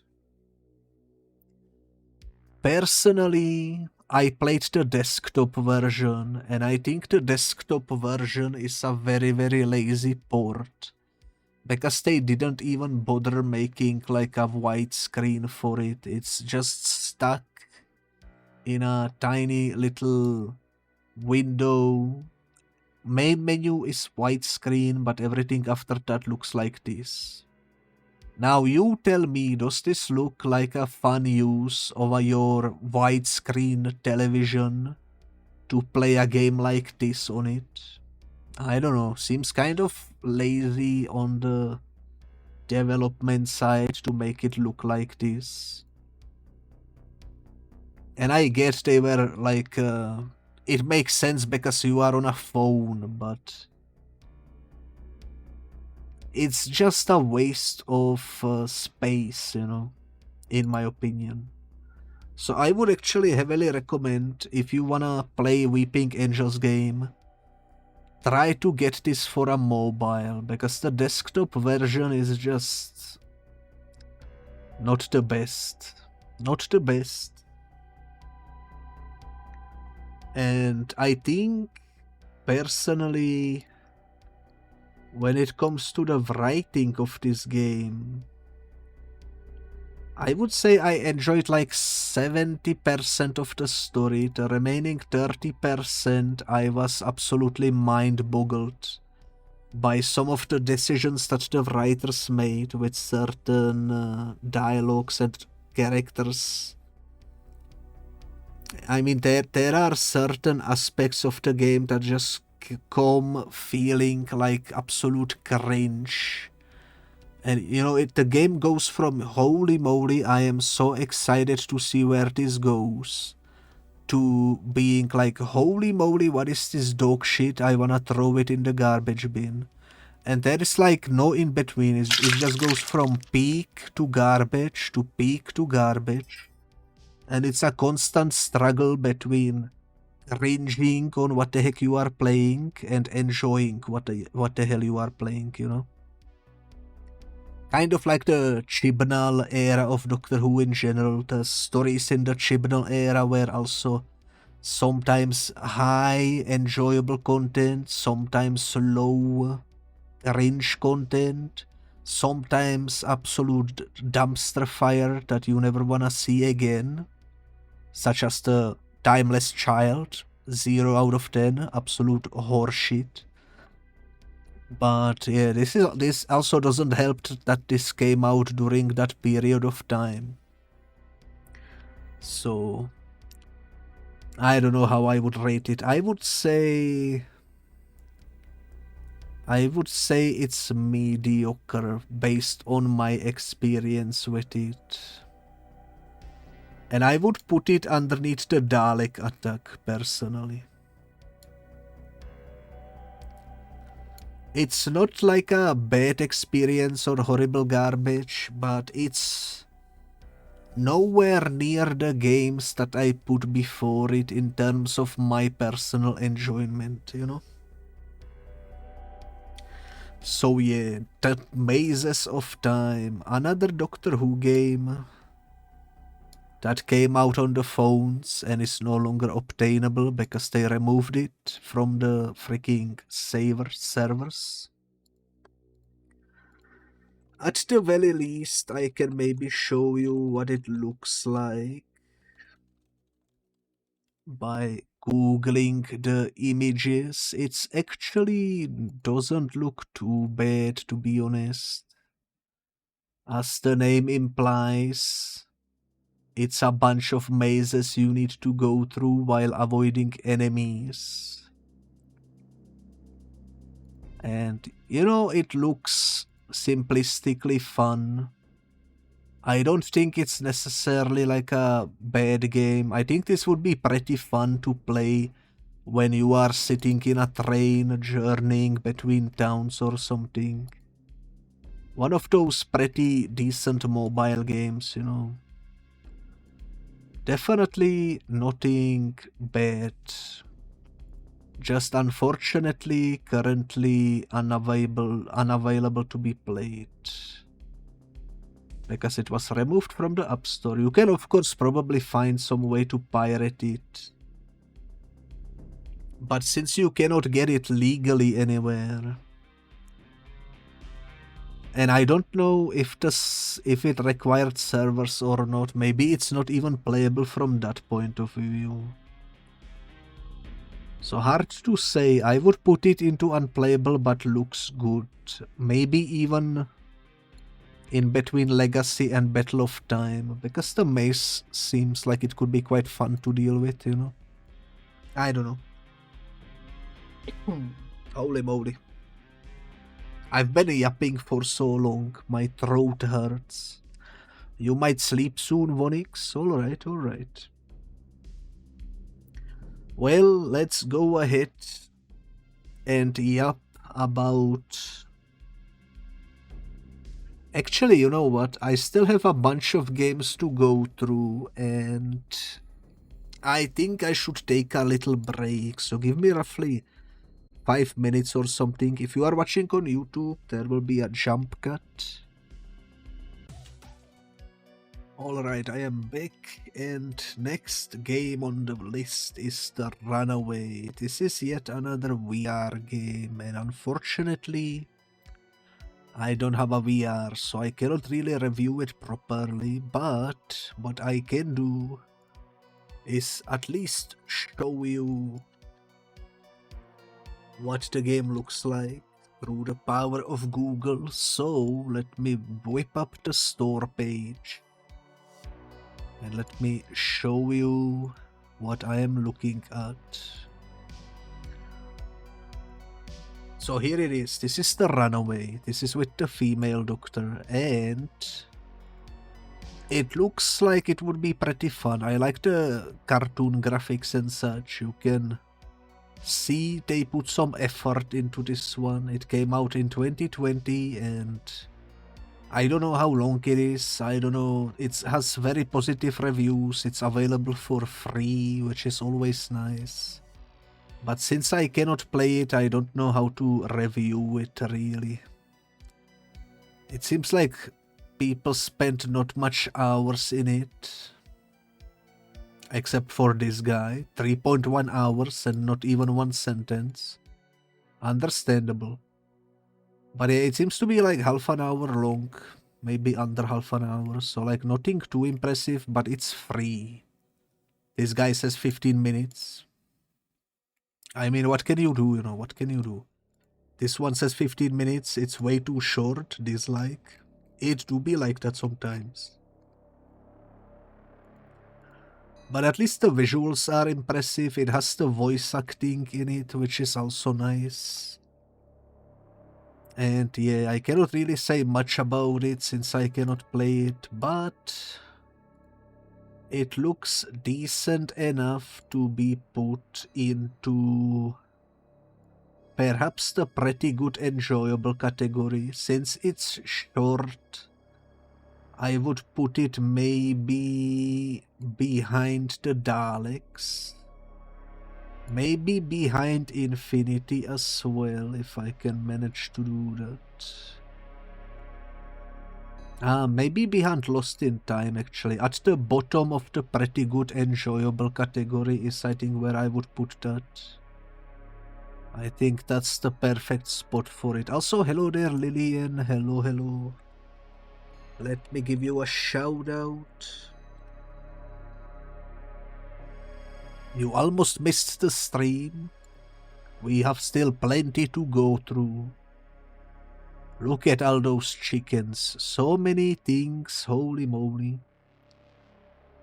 But yeah, that was The Runaway. Let's go back in time and check out the Warlord next. This is yet another old school retro game that came out, I think, after the first adventure and after the Mines of Terror. But I personally haven't really played it. If I search for Doctor Who the Warlord game, it gives me a wiki page. I guess we can check out the wiki then.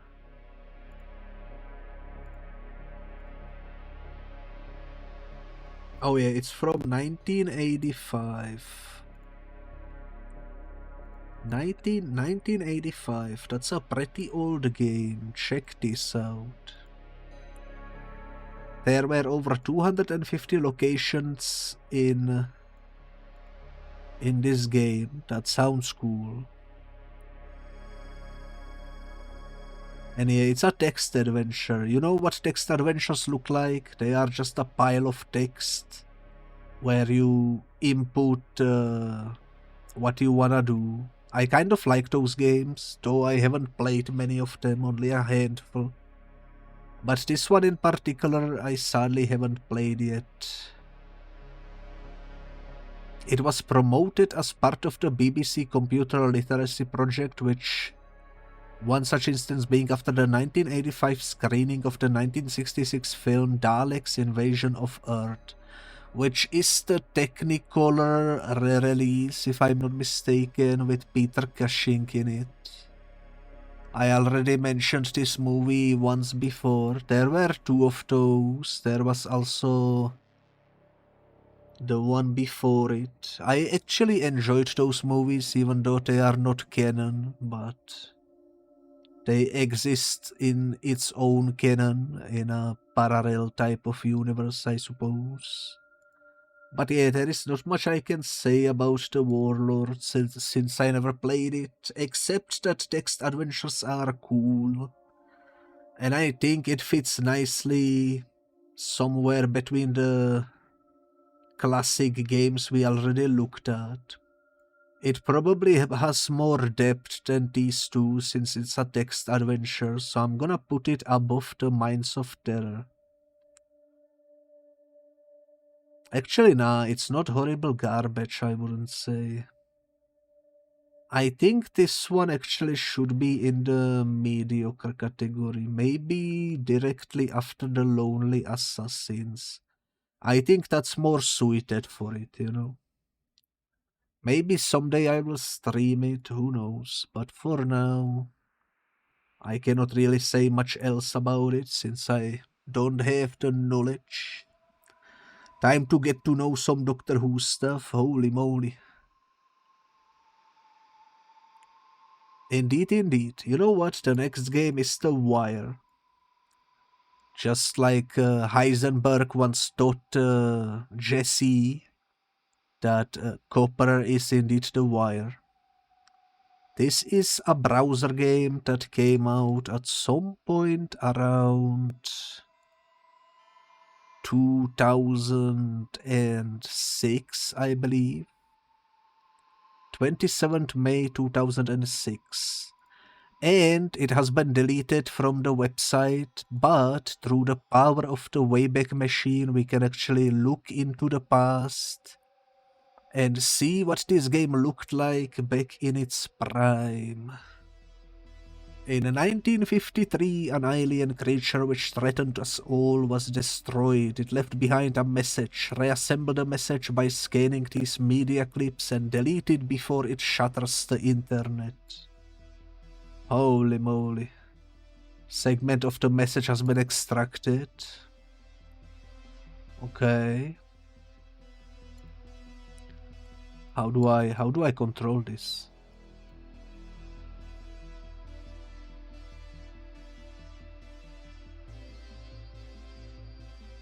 I think I don't understand.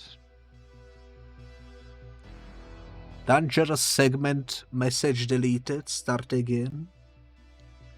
What the heck is this game?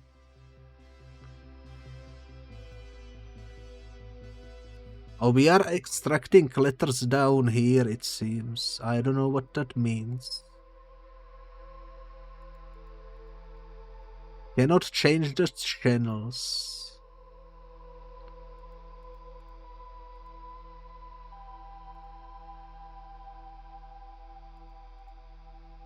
I have no idea what I'm doing.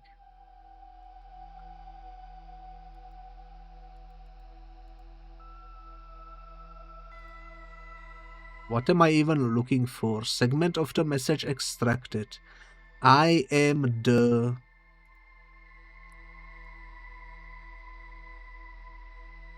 He is the guys.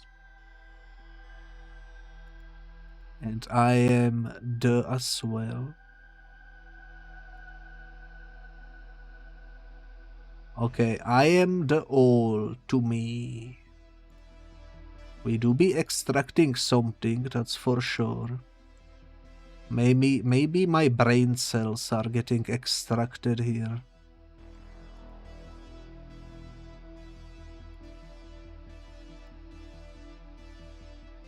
What am I supposed to do? I think the blue ones are not the ones we are looking for. Segment of message extracted. I am the all alive to me. Okay. So we need to extract the ones that don't glow, I think.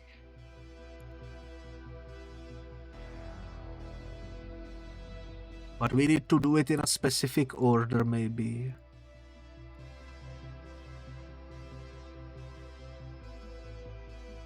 I don't know, something like that.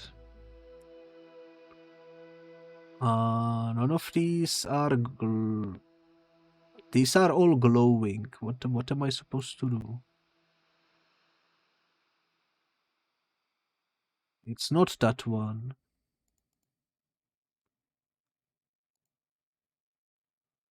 Oh, we got one. I am the all alive is prey to me. Okay. Understandable.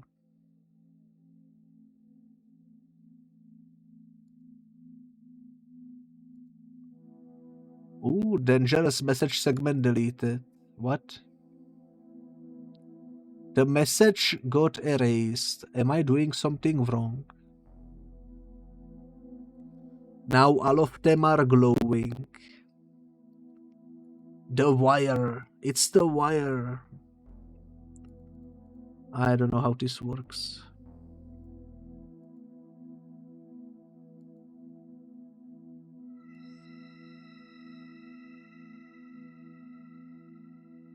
You know what, guys? I think I've seen enough. I don't know what that game is supposed to be, but I would say it's horrible garbage. And I would put it maybe above the Santa Shooter, because Santa Shooter... Nah, this is even worse than the Santa Shooter. I would put it behind it. Let's go. I don't know what they were thinking with that game, but it do be weird and annoying, and I will never play it again. Let's jump into the next one, which is gonna be Top Trumps for PlayStation 2. And this is once again a game that I actually streamed. If you look at the right side, it's right here, Top Trumps Doctor Who. I streamed this long time ago. I played it for 4.5 hours. And it's a game where you essentially do a versus matches with cards, and each card has a different stats. And you have to guess in which stat your card is better than the opponent's card. And I absolutely nailed this playthrough. I was like absolutely nerding out, and I managed to win every single round somehow. So that was pretty fun. That was pretty peak. I remember it fondly, and I think even though it's just a basic card game, I would actually put it into pretty good enjoyable. Maybe not as good as Infinity, but I would probably put it above the edge of reality because I had a really good time with it. It is simple yet effective way to experience some Doctor Who gameplay, you know? So yeah, let's put that up there and let's jump into the next one, which is 13. 13 is one of the very few Doctor Who games that is a browser game still available to be played. They haven't deleted this one yet. I don't know for how long it will stay up on the site, but for now it's actually on the official website and it's fully playable and it's pretty fun. So let me show you the official website of BBC. This is the game right here. And essentially what you need to do is you are pressing up, left, down and right to move the characters from side to side. If you combine two first Doctors, they will turn into the second Doctor. If you combine two second Doctors, they will combine into the third Doctor. and so on and so forth, and the goal of the game is to reach the 13th Doctor, as the name implies. It sounds simple enough, but it's actually pretty difficult to do. I played this for quite some time, not so long ago. I quite enjoy it, but it's difficult and I have yet to win, because every time I try to play this, eventually the screen gets too cluttered and I just cannot reach the freaking 13th Doctor. But as you can see, it is pretty fun, I would say. We have 2/5, they turn into 6th, let's go. That's what I like to see. Okay, let's break these two. These two, nice. Now I'm not gonna be playing this for very long, because we would be here forever most likely. But it is not a bad game. I would even say this like for a browser game. Not that bad.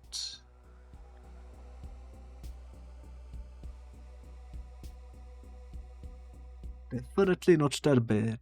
I just wish I was better at it. Let's combine 2 6th Doctors into the 7th Doctor. Let's go. You gotta go to sleep right now, going to watch the VOD, have a good time with the tier list. Alrighty, Lillian, thank you for stopping by. I am hyped to do some more collabs with you in the future. I'm so hyped to resume Crash. It's gonna be so fun. But yeah, have a wonderful, wonderful rest. As the Doctors are assembled, we can combine the 5ths. This is going pretty well. Usually I don't survive for this long in this game. I think the farthest I have ever gotten was the 9th Doctor, Christopher Eccleston. That's my personal best at the moment. Maybe we can beat that, who knows. All I know is I don't wanna be here for too long, because we still have a bunch of other games we need to check out. And the stream is already like 4 hours long. Holy moly, this is a much longer tier list than I expected. Maybe I should have chosen some shorter, less complex topic for my first ever tier list, but here we are. We got the 8th Doctor. The one after that is the War Doctor, if I remember correctly. But I think we will be losing soon, because look at the space. We are kind of in trouble here a little bit. We do be in trouble a little bit. And we lost. Well, actually we didn't. We can move down. Then we can go this way. Then we can go this way. We can go this way. I don't think there is a way to get out of this at the moment, though.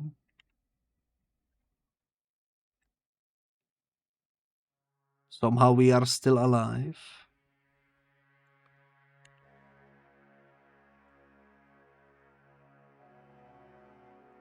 Somehow we are still alive.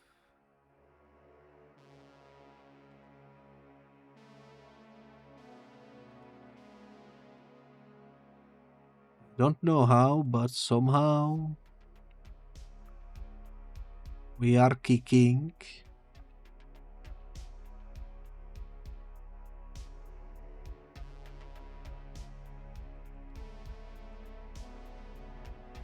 Holy moly.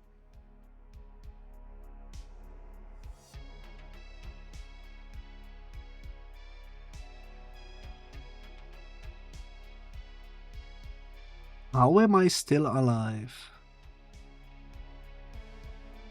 That's a good question. But as you can see, this is a really fun game. I was gonna only showcase it and now I am freaking locked in. Trying to beat my high score. So as far as browser games goes, this is definitely one of the peak ones. And it's also a cool concept for a puzzle game in general. But we finally reached the game over. What do you think of this game? I personally think this one is pretty peak, and I'm gonna put 13 into... You know, this might sound funny, but I'm gonna put it into a masterpiece in my eyes, because that's a masterpiece of a free browser game. Probably the best browser game Doctor Who ever had, and probably the best it ever will have, because I don't know how you can top that simple yet effective, addictive type of gameplay, you know? Now on the other side of things is the time vortex, and while I said the 13 is a masterpiece, the time vortex is absolute dog shit, if I remember correctly. Let me see if I can find the way to play it. There should be some archived version, I think. Because it's one of the games that got deleted, I think. Unfortunately, I don't see it. Let me Google it then. Time Vortex game.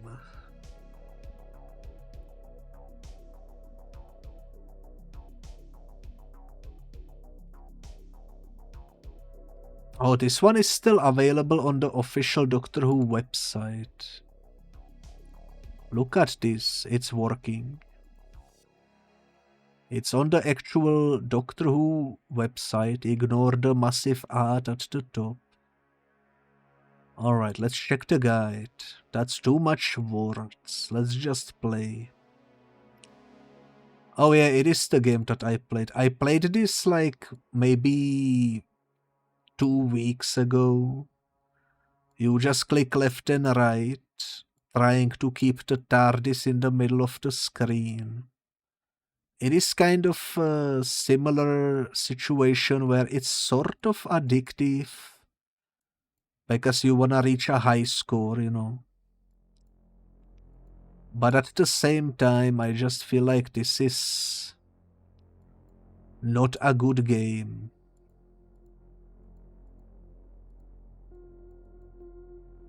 It is addictive, don't get me wrong, but if I compare this directly with the 13 that we did before, I just don't see the fun aspect of it as much. Maybe it's just me. Maybe this type of genre is not for me, I don't know. I would say it's not bad though. Definitely not garbage.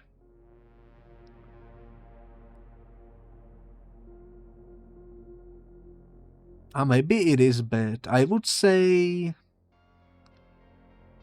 it's maybe more fun than the Cleric Wars, but nothing more than that. What? That seems like a good placement right there. Also, hello there, Kuhaku. Basically, we love you, me, Vaughn, and everyone else. Thank you, thank you. How are you doing today? It's nice to see you. I'm gonna jump into the next game, which is the Ultimate Matchup. The Ultimate Matchup is yet again a browser game. And I think it got deleted. but through the power of the Wayback Machine, we are able to play it in the Internet Archive. So let's see if it boots up. You are doing alright, how are you? I am doing well. I spent the past 4 hours doing reviews and tier rating of every single Doctor Who game that ever existed. So much yapping, so much yapping. This is a nice background, but unfortunately it seems like the game itself doesn't load. It seems to be just stuck on the screen. So that's unfortunate. I guess I will not get to show you what it looks like. I guess not. Unless, let me check if I can pull out some sort of a wiki page at least. Yes, I can. Story about the ads, but they do exist, you know. So this one came out in 2012. Unfortunately, it no longer works, but it was a memory game during which you have to click on the GERD to reveal ultimate cards. All cards have to be matched up with the card pairs as fast as possible to get a good high score. So let's see, based on the screenshot we need to match Cyberman with Cyberman, Dalek with Dalek, and so on and so forth, I assume. I mean, that sounds like fun. Too bad it doesn't work, I suppose. How many are there? I think I have like 90 of them in total or something. But yeah, this one is unplayable, but looks like it could be decent. I'm gonna put it above everything except I think above Attack of the Grask, because I like card games. This looks like a card game. I think I would enjoy it more than the interactive live action cutscenes of Amy's history and Attack of the Grask. So that's my reasoning right there. Vortex Run is the next Doctor Who game. Yet another browser game. And yet again, this one is deleted, I believe. Let me check if we can boot up a time machine version that has it somehow working still. But Vortex Run is probably not gonna load up.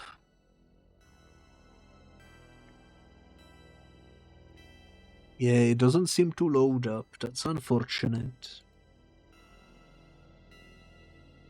Can I at least check the wiki page for it? Yes, I can. Vortex Run.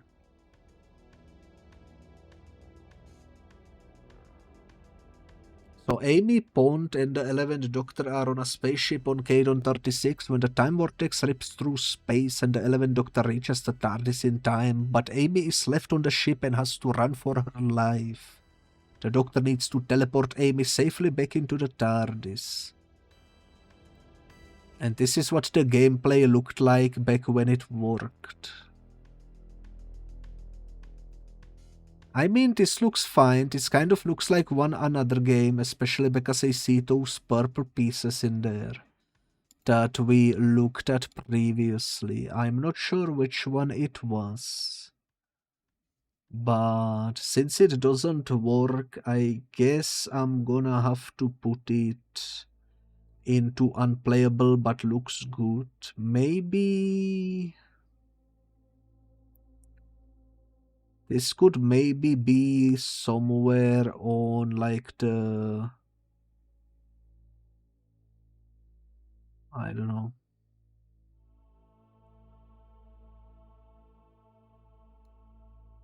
I don't want to put it at the very end, but this sorting kind of doesn't work, and I don't want to put it up here either. But I guess I have to. So let's just say it looks like it would be more fun than the interactive live action cutscenes. Maybe, potentially, who knows. It doesn't work, but looks good. The next game on the list is the Waters of Mars. And the Waters of Mars, as you can probably guess, is yet another browser game that got deleted at some point in the past and therefore is no longer playable unless you have a Wayback Machine, which we do have. This is a game from 2009 and let's see if it boots up. Hopefully it does. Only one way to find out. Oh, this looks cool. The Bowie Base 1. You are the doctor and you are trapped on the Bowie Base 1 and the evil water is attacking. Holy moly, holy moly.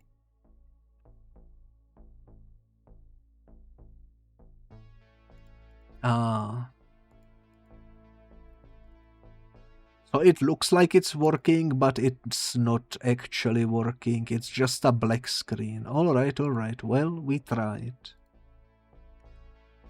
We tried. Sadly, that's unfortunate. I don't know if there is any...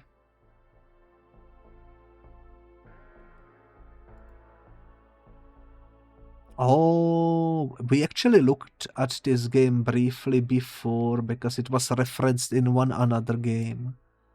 This is that game that has those puzzles where you connect pipes. And I guess you need to reroute the water into this generator thingy. I like these types of puzzles, to be honest. It's not really a bad puzzle game. Sadly, it doesn't work, but that means we need to put it into unplayable but looks good. You know what? I'm gonna remove the double-decker wrecker and I'm gonna put it into looks awful so that we can fit this up there somewhere. Probably... Man, this sorting doesn't work for some reason. But I like these puzzles, so I'm gonna put it like there somewhere, I guess. I don't know. I don't know. Either way, it doesn't work. And the next game on the list is Hoodle. Now, who is Hoodle and why is he in my list? That's a good question. This is actually not really a game, but it's more of a celebration. Because if you go into Google on some specific dates, the Google logo is becoming interactive. And during the Day of the Doctor episode, the 50th anniversary, Google had the Google logo be essentially a minigame where you can play as all previous 12 incarnations of the Doctor. And you can still play this if you just simply go into Google and type in /logos/2013/Doctor Who. It will give you this Google playable little Doctor Who thing. And it actually still works. If we click on play and wait for a little bit, it will boot up the first Doctor's level. Or I guess we can choose a Doctor. You know what? I'm gonna say... Let's do 12th Doctor. This is how you play the game. You click where you wanna go. You need to avoid the enemies. You need to pull levers. I actually remember playing this back when it was active on the actual website during the 50th anniversary, and I remember spending a lot of time in it. You need to collect the Google letters for some reason. And I mean, it's a simple point and click type of deal. Nothing really to write home about, but it's fun. It's adorable. It's very tiny. I wish it was full screen. But I guess it works, you know. There is multiple levels, as you can see. It works. I would say it's pretty neat. I would say it's pretty neat. Now, as for where I would put it, well, that's kind of hard to say. It's really short. You are only collecting, like, the letters and then it's game over, so... I would say maybe... For a free browser game, I would say it's pretty good and pretty enjoyable.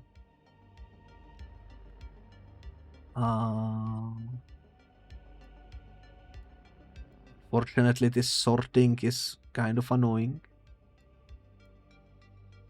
I would say it's better than the Runaway, because realistically Runaway is shorter than it, which is kind of hilarious. But yeah, only 2 more games are left to sort. Worlds Apart is the first one on the list. And I have some things to say about this game, but first let me pull up a screenshot of it, so that you can see what the game looks like. So this game is currently available on the Epic Game Store.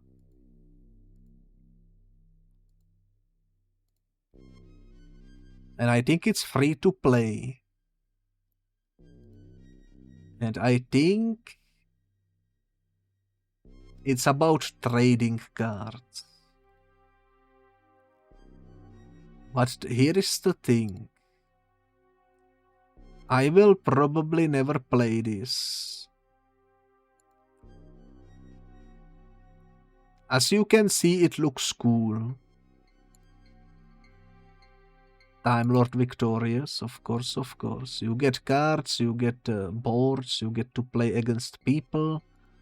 It looks pretty fun. It looks exactly up my alley, to be honest. But I will probably never play it, and here is the reason why.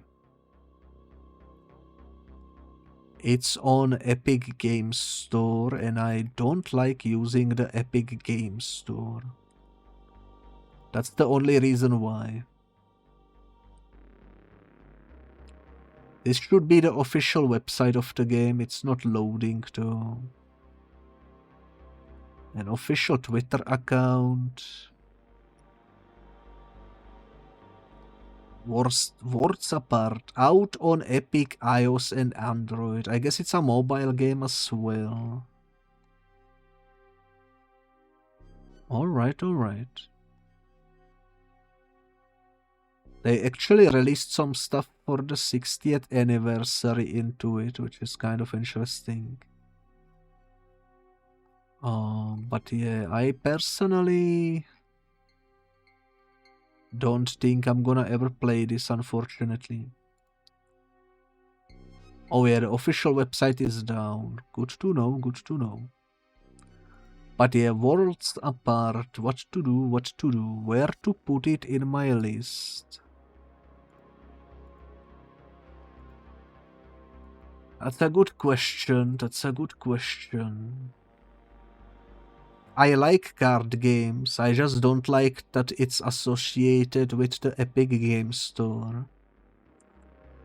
Because I have a grudge against that company. So I'm gonna put it maybe behind the Lonely Assassins. I think that's a good placement right there. And now finally the final game, Worlds in Time. Now, let me tell you something. Out of all these games, I sure said that I dislike some of them. I said some of them are horrible. And I said some of them looked awful. Or some of them are pretty bad experience. But when it comes to Worlds in Time, there is some much more nastier stuff I could say. Because this game, in my personal opinion, is... I think I'm confusing games, maybe.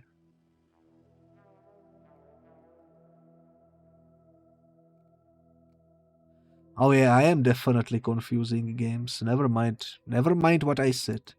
This is a game that was enjoyable, but it got cancelled in 2014 and it's no longer playable. I think the game that I originally thought this was, I ended up not even putting in the list because I didn't want to talk about it.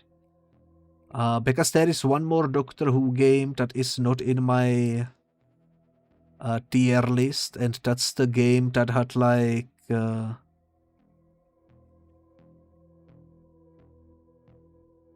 freaking NFTs in it. I hate NFTs. I didn't put it in my list because I didn't want to talk about NFTs. But anyways, Worlds in Time, that's a game that was a online game with massive multiplayer aspects. You could see other players in there. It was actually pretty fun. I remember playing it only very briefly though, because I didn't personally like the gameplay loop, but it had like customizable characters and everything. It was pretty fun. You could see other players and such. If I remember correctly, it was actually a pretty popular game. But just like everything good, even this got eventually cancelled. And therefore, the only place we can put it realistically in our list is the category of unplayable but looks good. And I think this would actually be at the top of my list. For sure, for sure. But yeah, that's everything. We actually managed to check out absolutely everything that I wanted to check out. And as you can see, this is the final kind of list of my rating of every single Doctor Who game in existence, except for the NFT game, except for the over 20 quiz games, because I feel like quiz games are not really games. They are just quizzes. I feel like that would be weird to sort in between games, like actual games. And I also didn't include coloring games, because Doctor Who had a bunch of coloring games where you get like a black and white picture, and your only job is to color it. While technically it is a game, I don't think it would fit the vibe I was going for with this list, you know.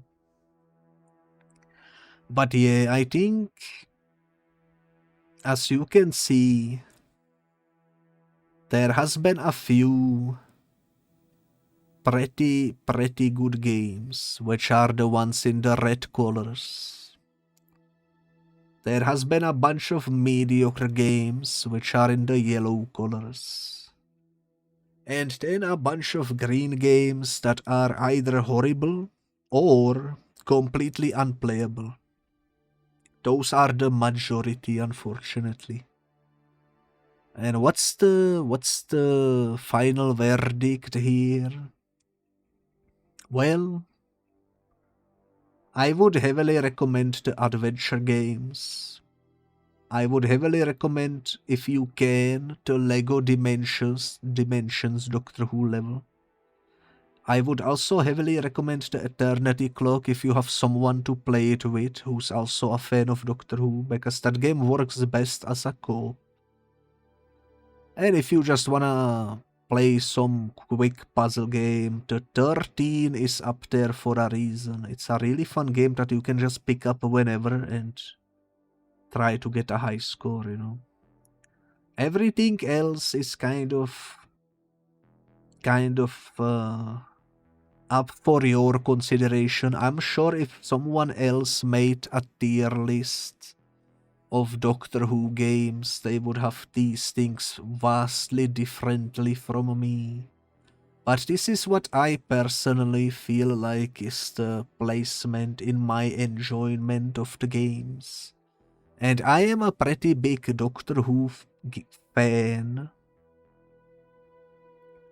In fact, most Doctor Who fans probably don't even know that half of these games existed. But here I am making a tier list out of all of them. But yeah, what I wish for is that we would get a Doctor Who game that would kind of blow all of these out of the waters. It would be like the new 10 out of 10 experience. Even better than what came before it. And I think that's manageable to do. I think someday we could actually get that. And I think my idea for the, let's say, my wish for a game would be that they would take the level from the Lego Dimensions and turn it into its own game. They could call it Lego Doctor Who. And you would have 15, 16 levels, 17. Each level dedicated to one of the doctors telling some sort of a story specifically for them. I think that right there would be an instant classic, instant masterpiece. I would love to see a game like that someday be made, but I don't know if it's gonna happen. Either way though, this was my first time ever in the almost 4 years that I've been a streamer, that I decided to branch out and do something else other than Let's Plays, you know.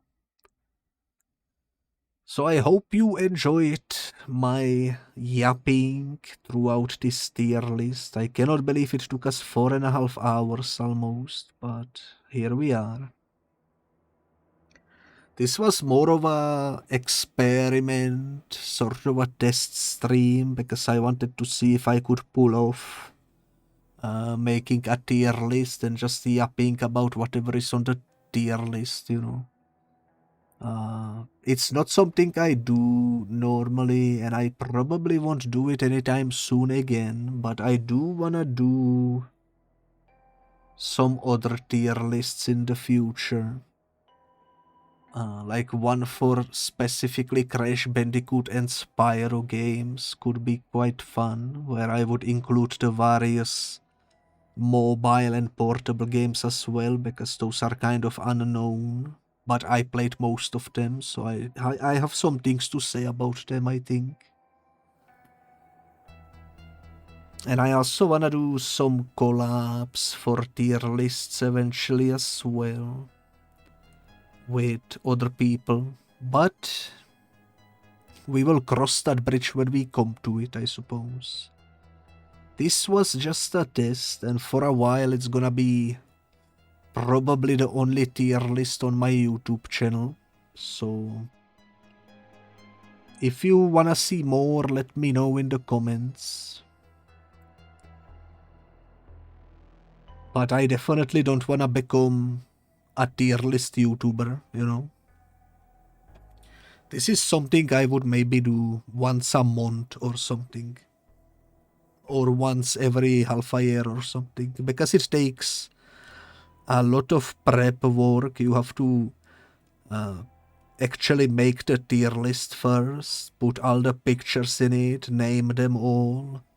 You also have to kind of do a research to make sure you are not forgetting anything.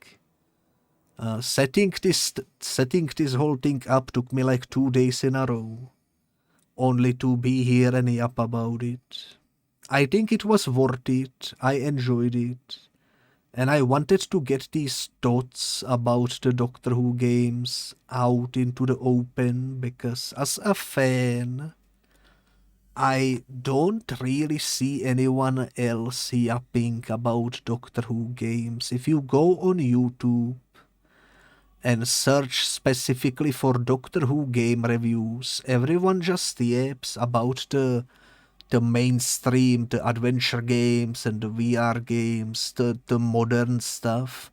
Almost nobody yaps about the browser games that were on the website and all the other stuff that came, as well as the retro games from the 1980s and such. So I wanted to kind of do something with that concept, you know. And I think I'm happy with how it turned out. You can let me know what you thought of my here yapping. But for now, that will be it. So, if you are watching on YouTube, thank you so much for watching, and I'm gonna see you next time. Bye bye.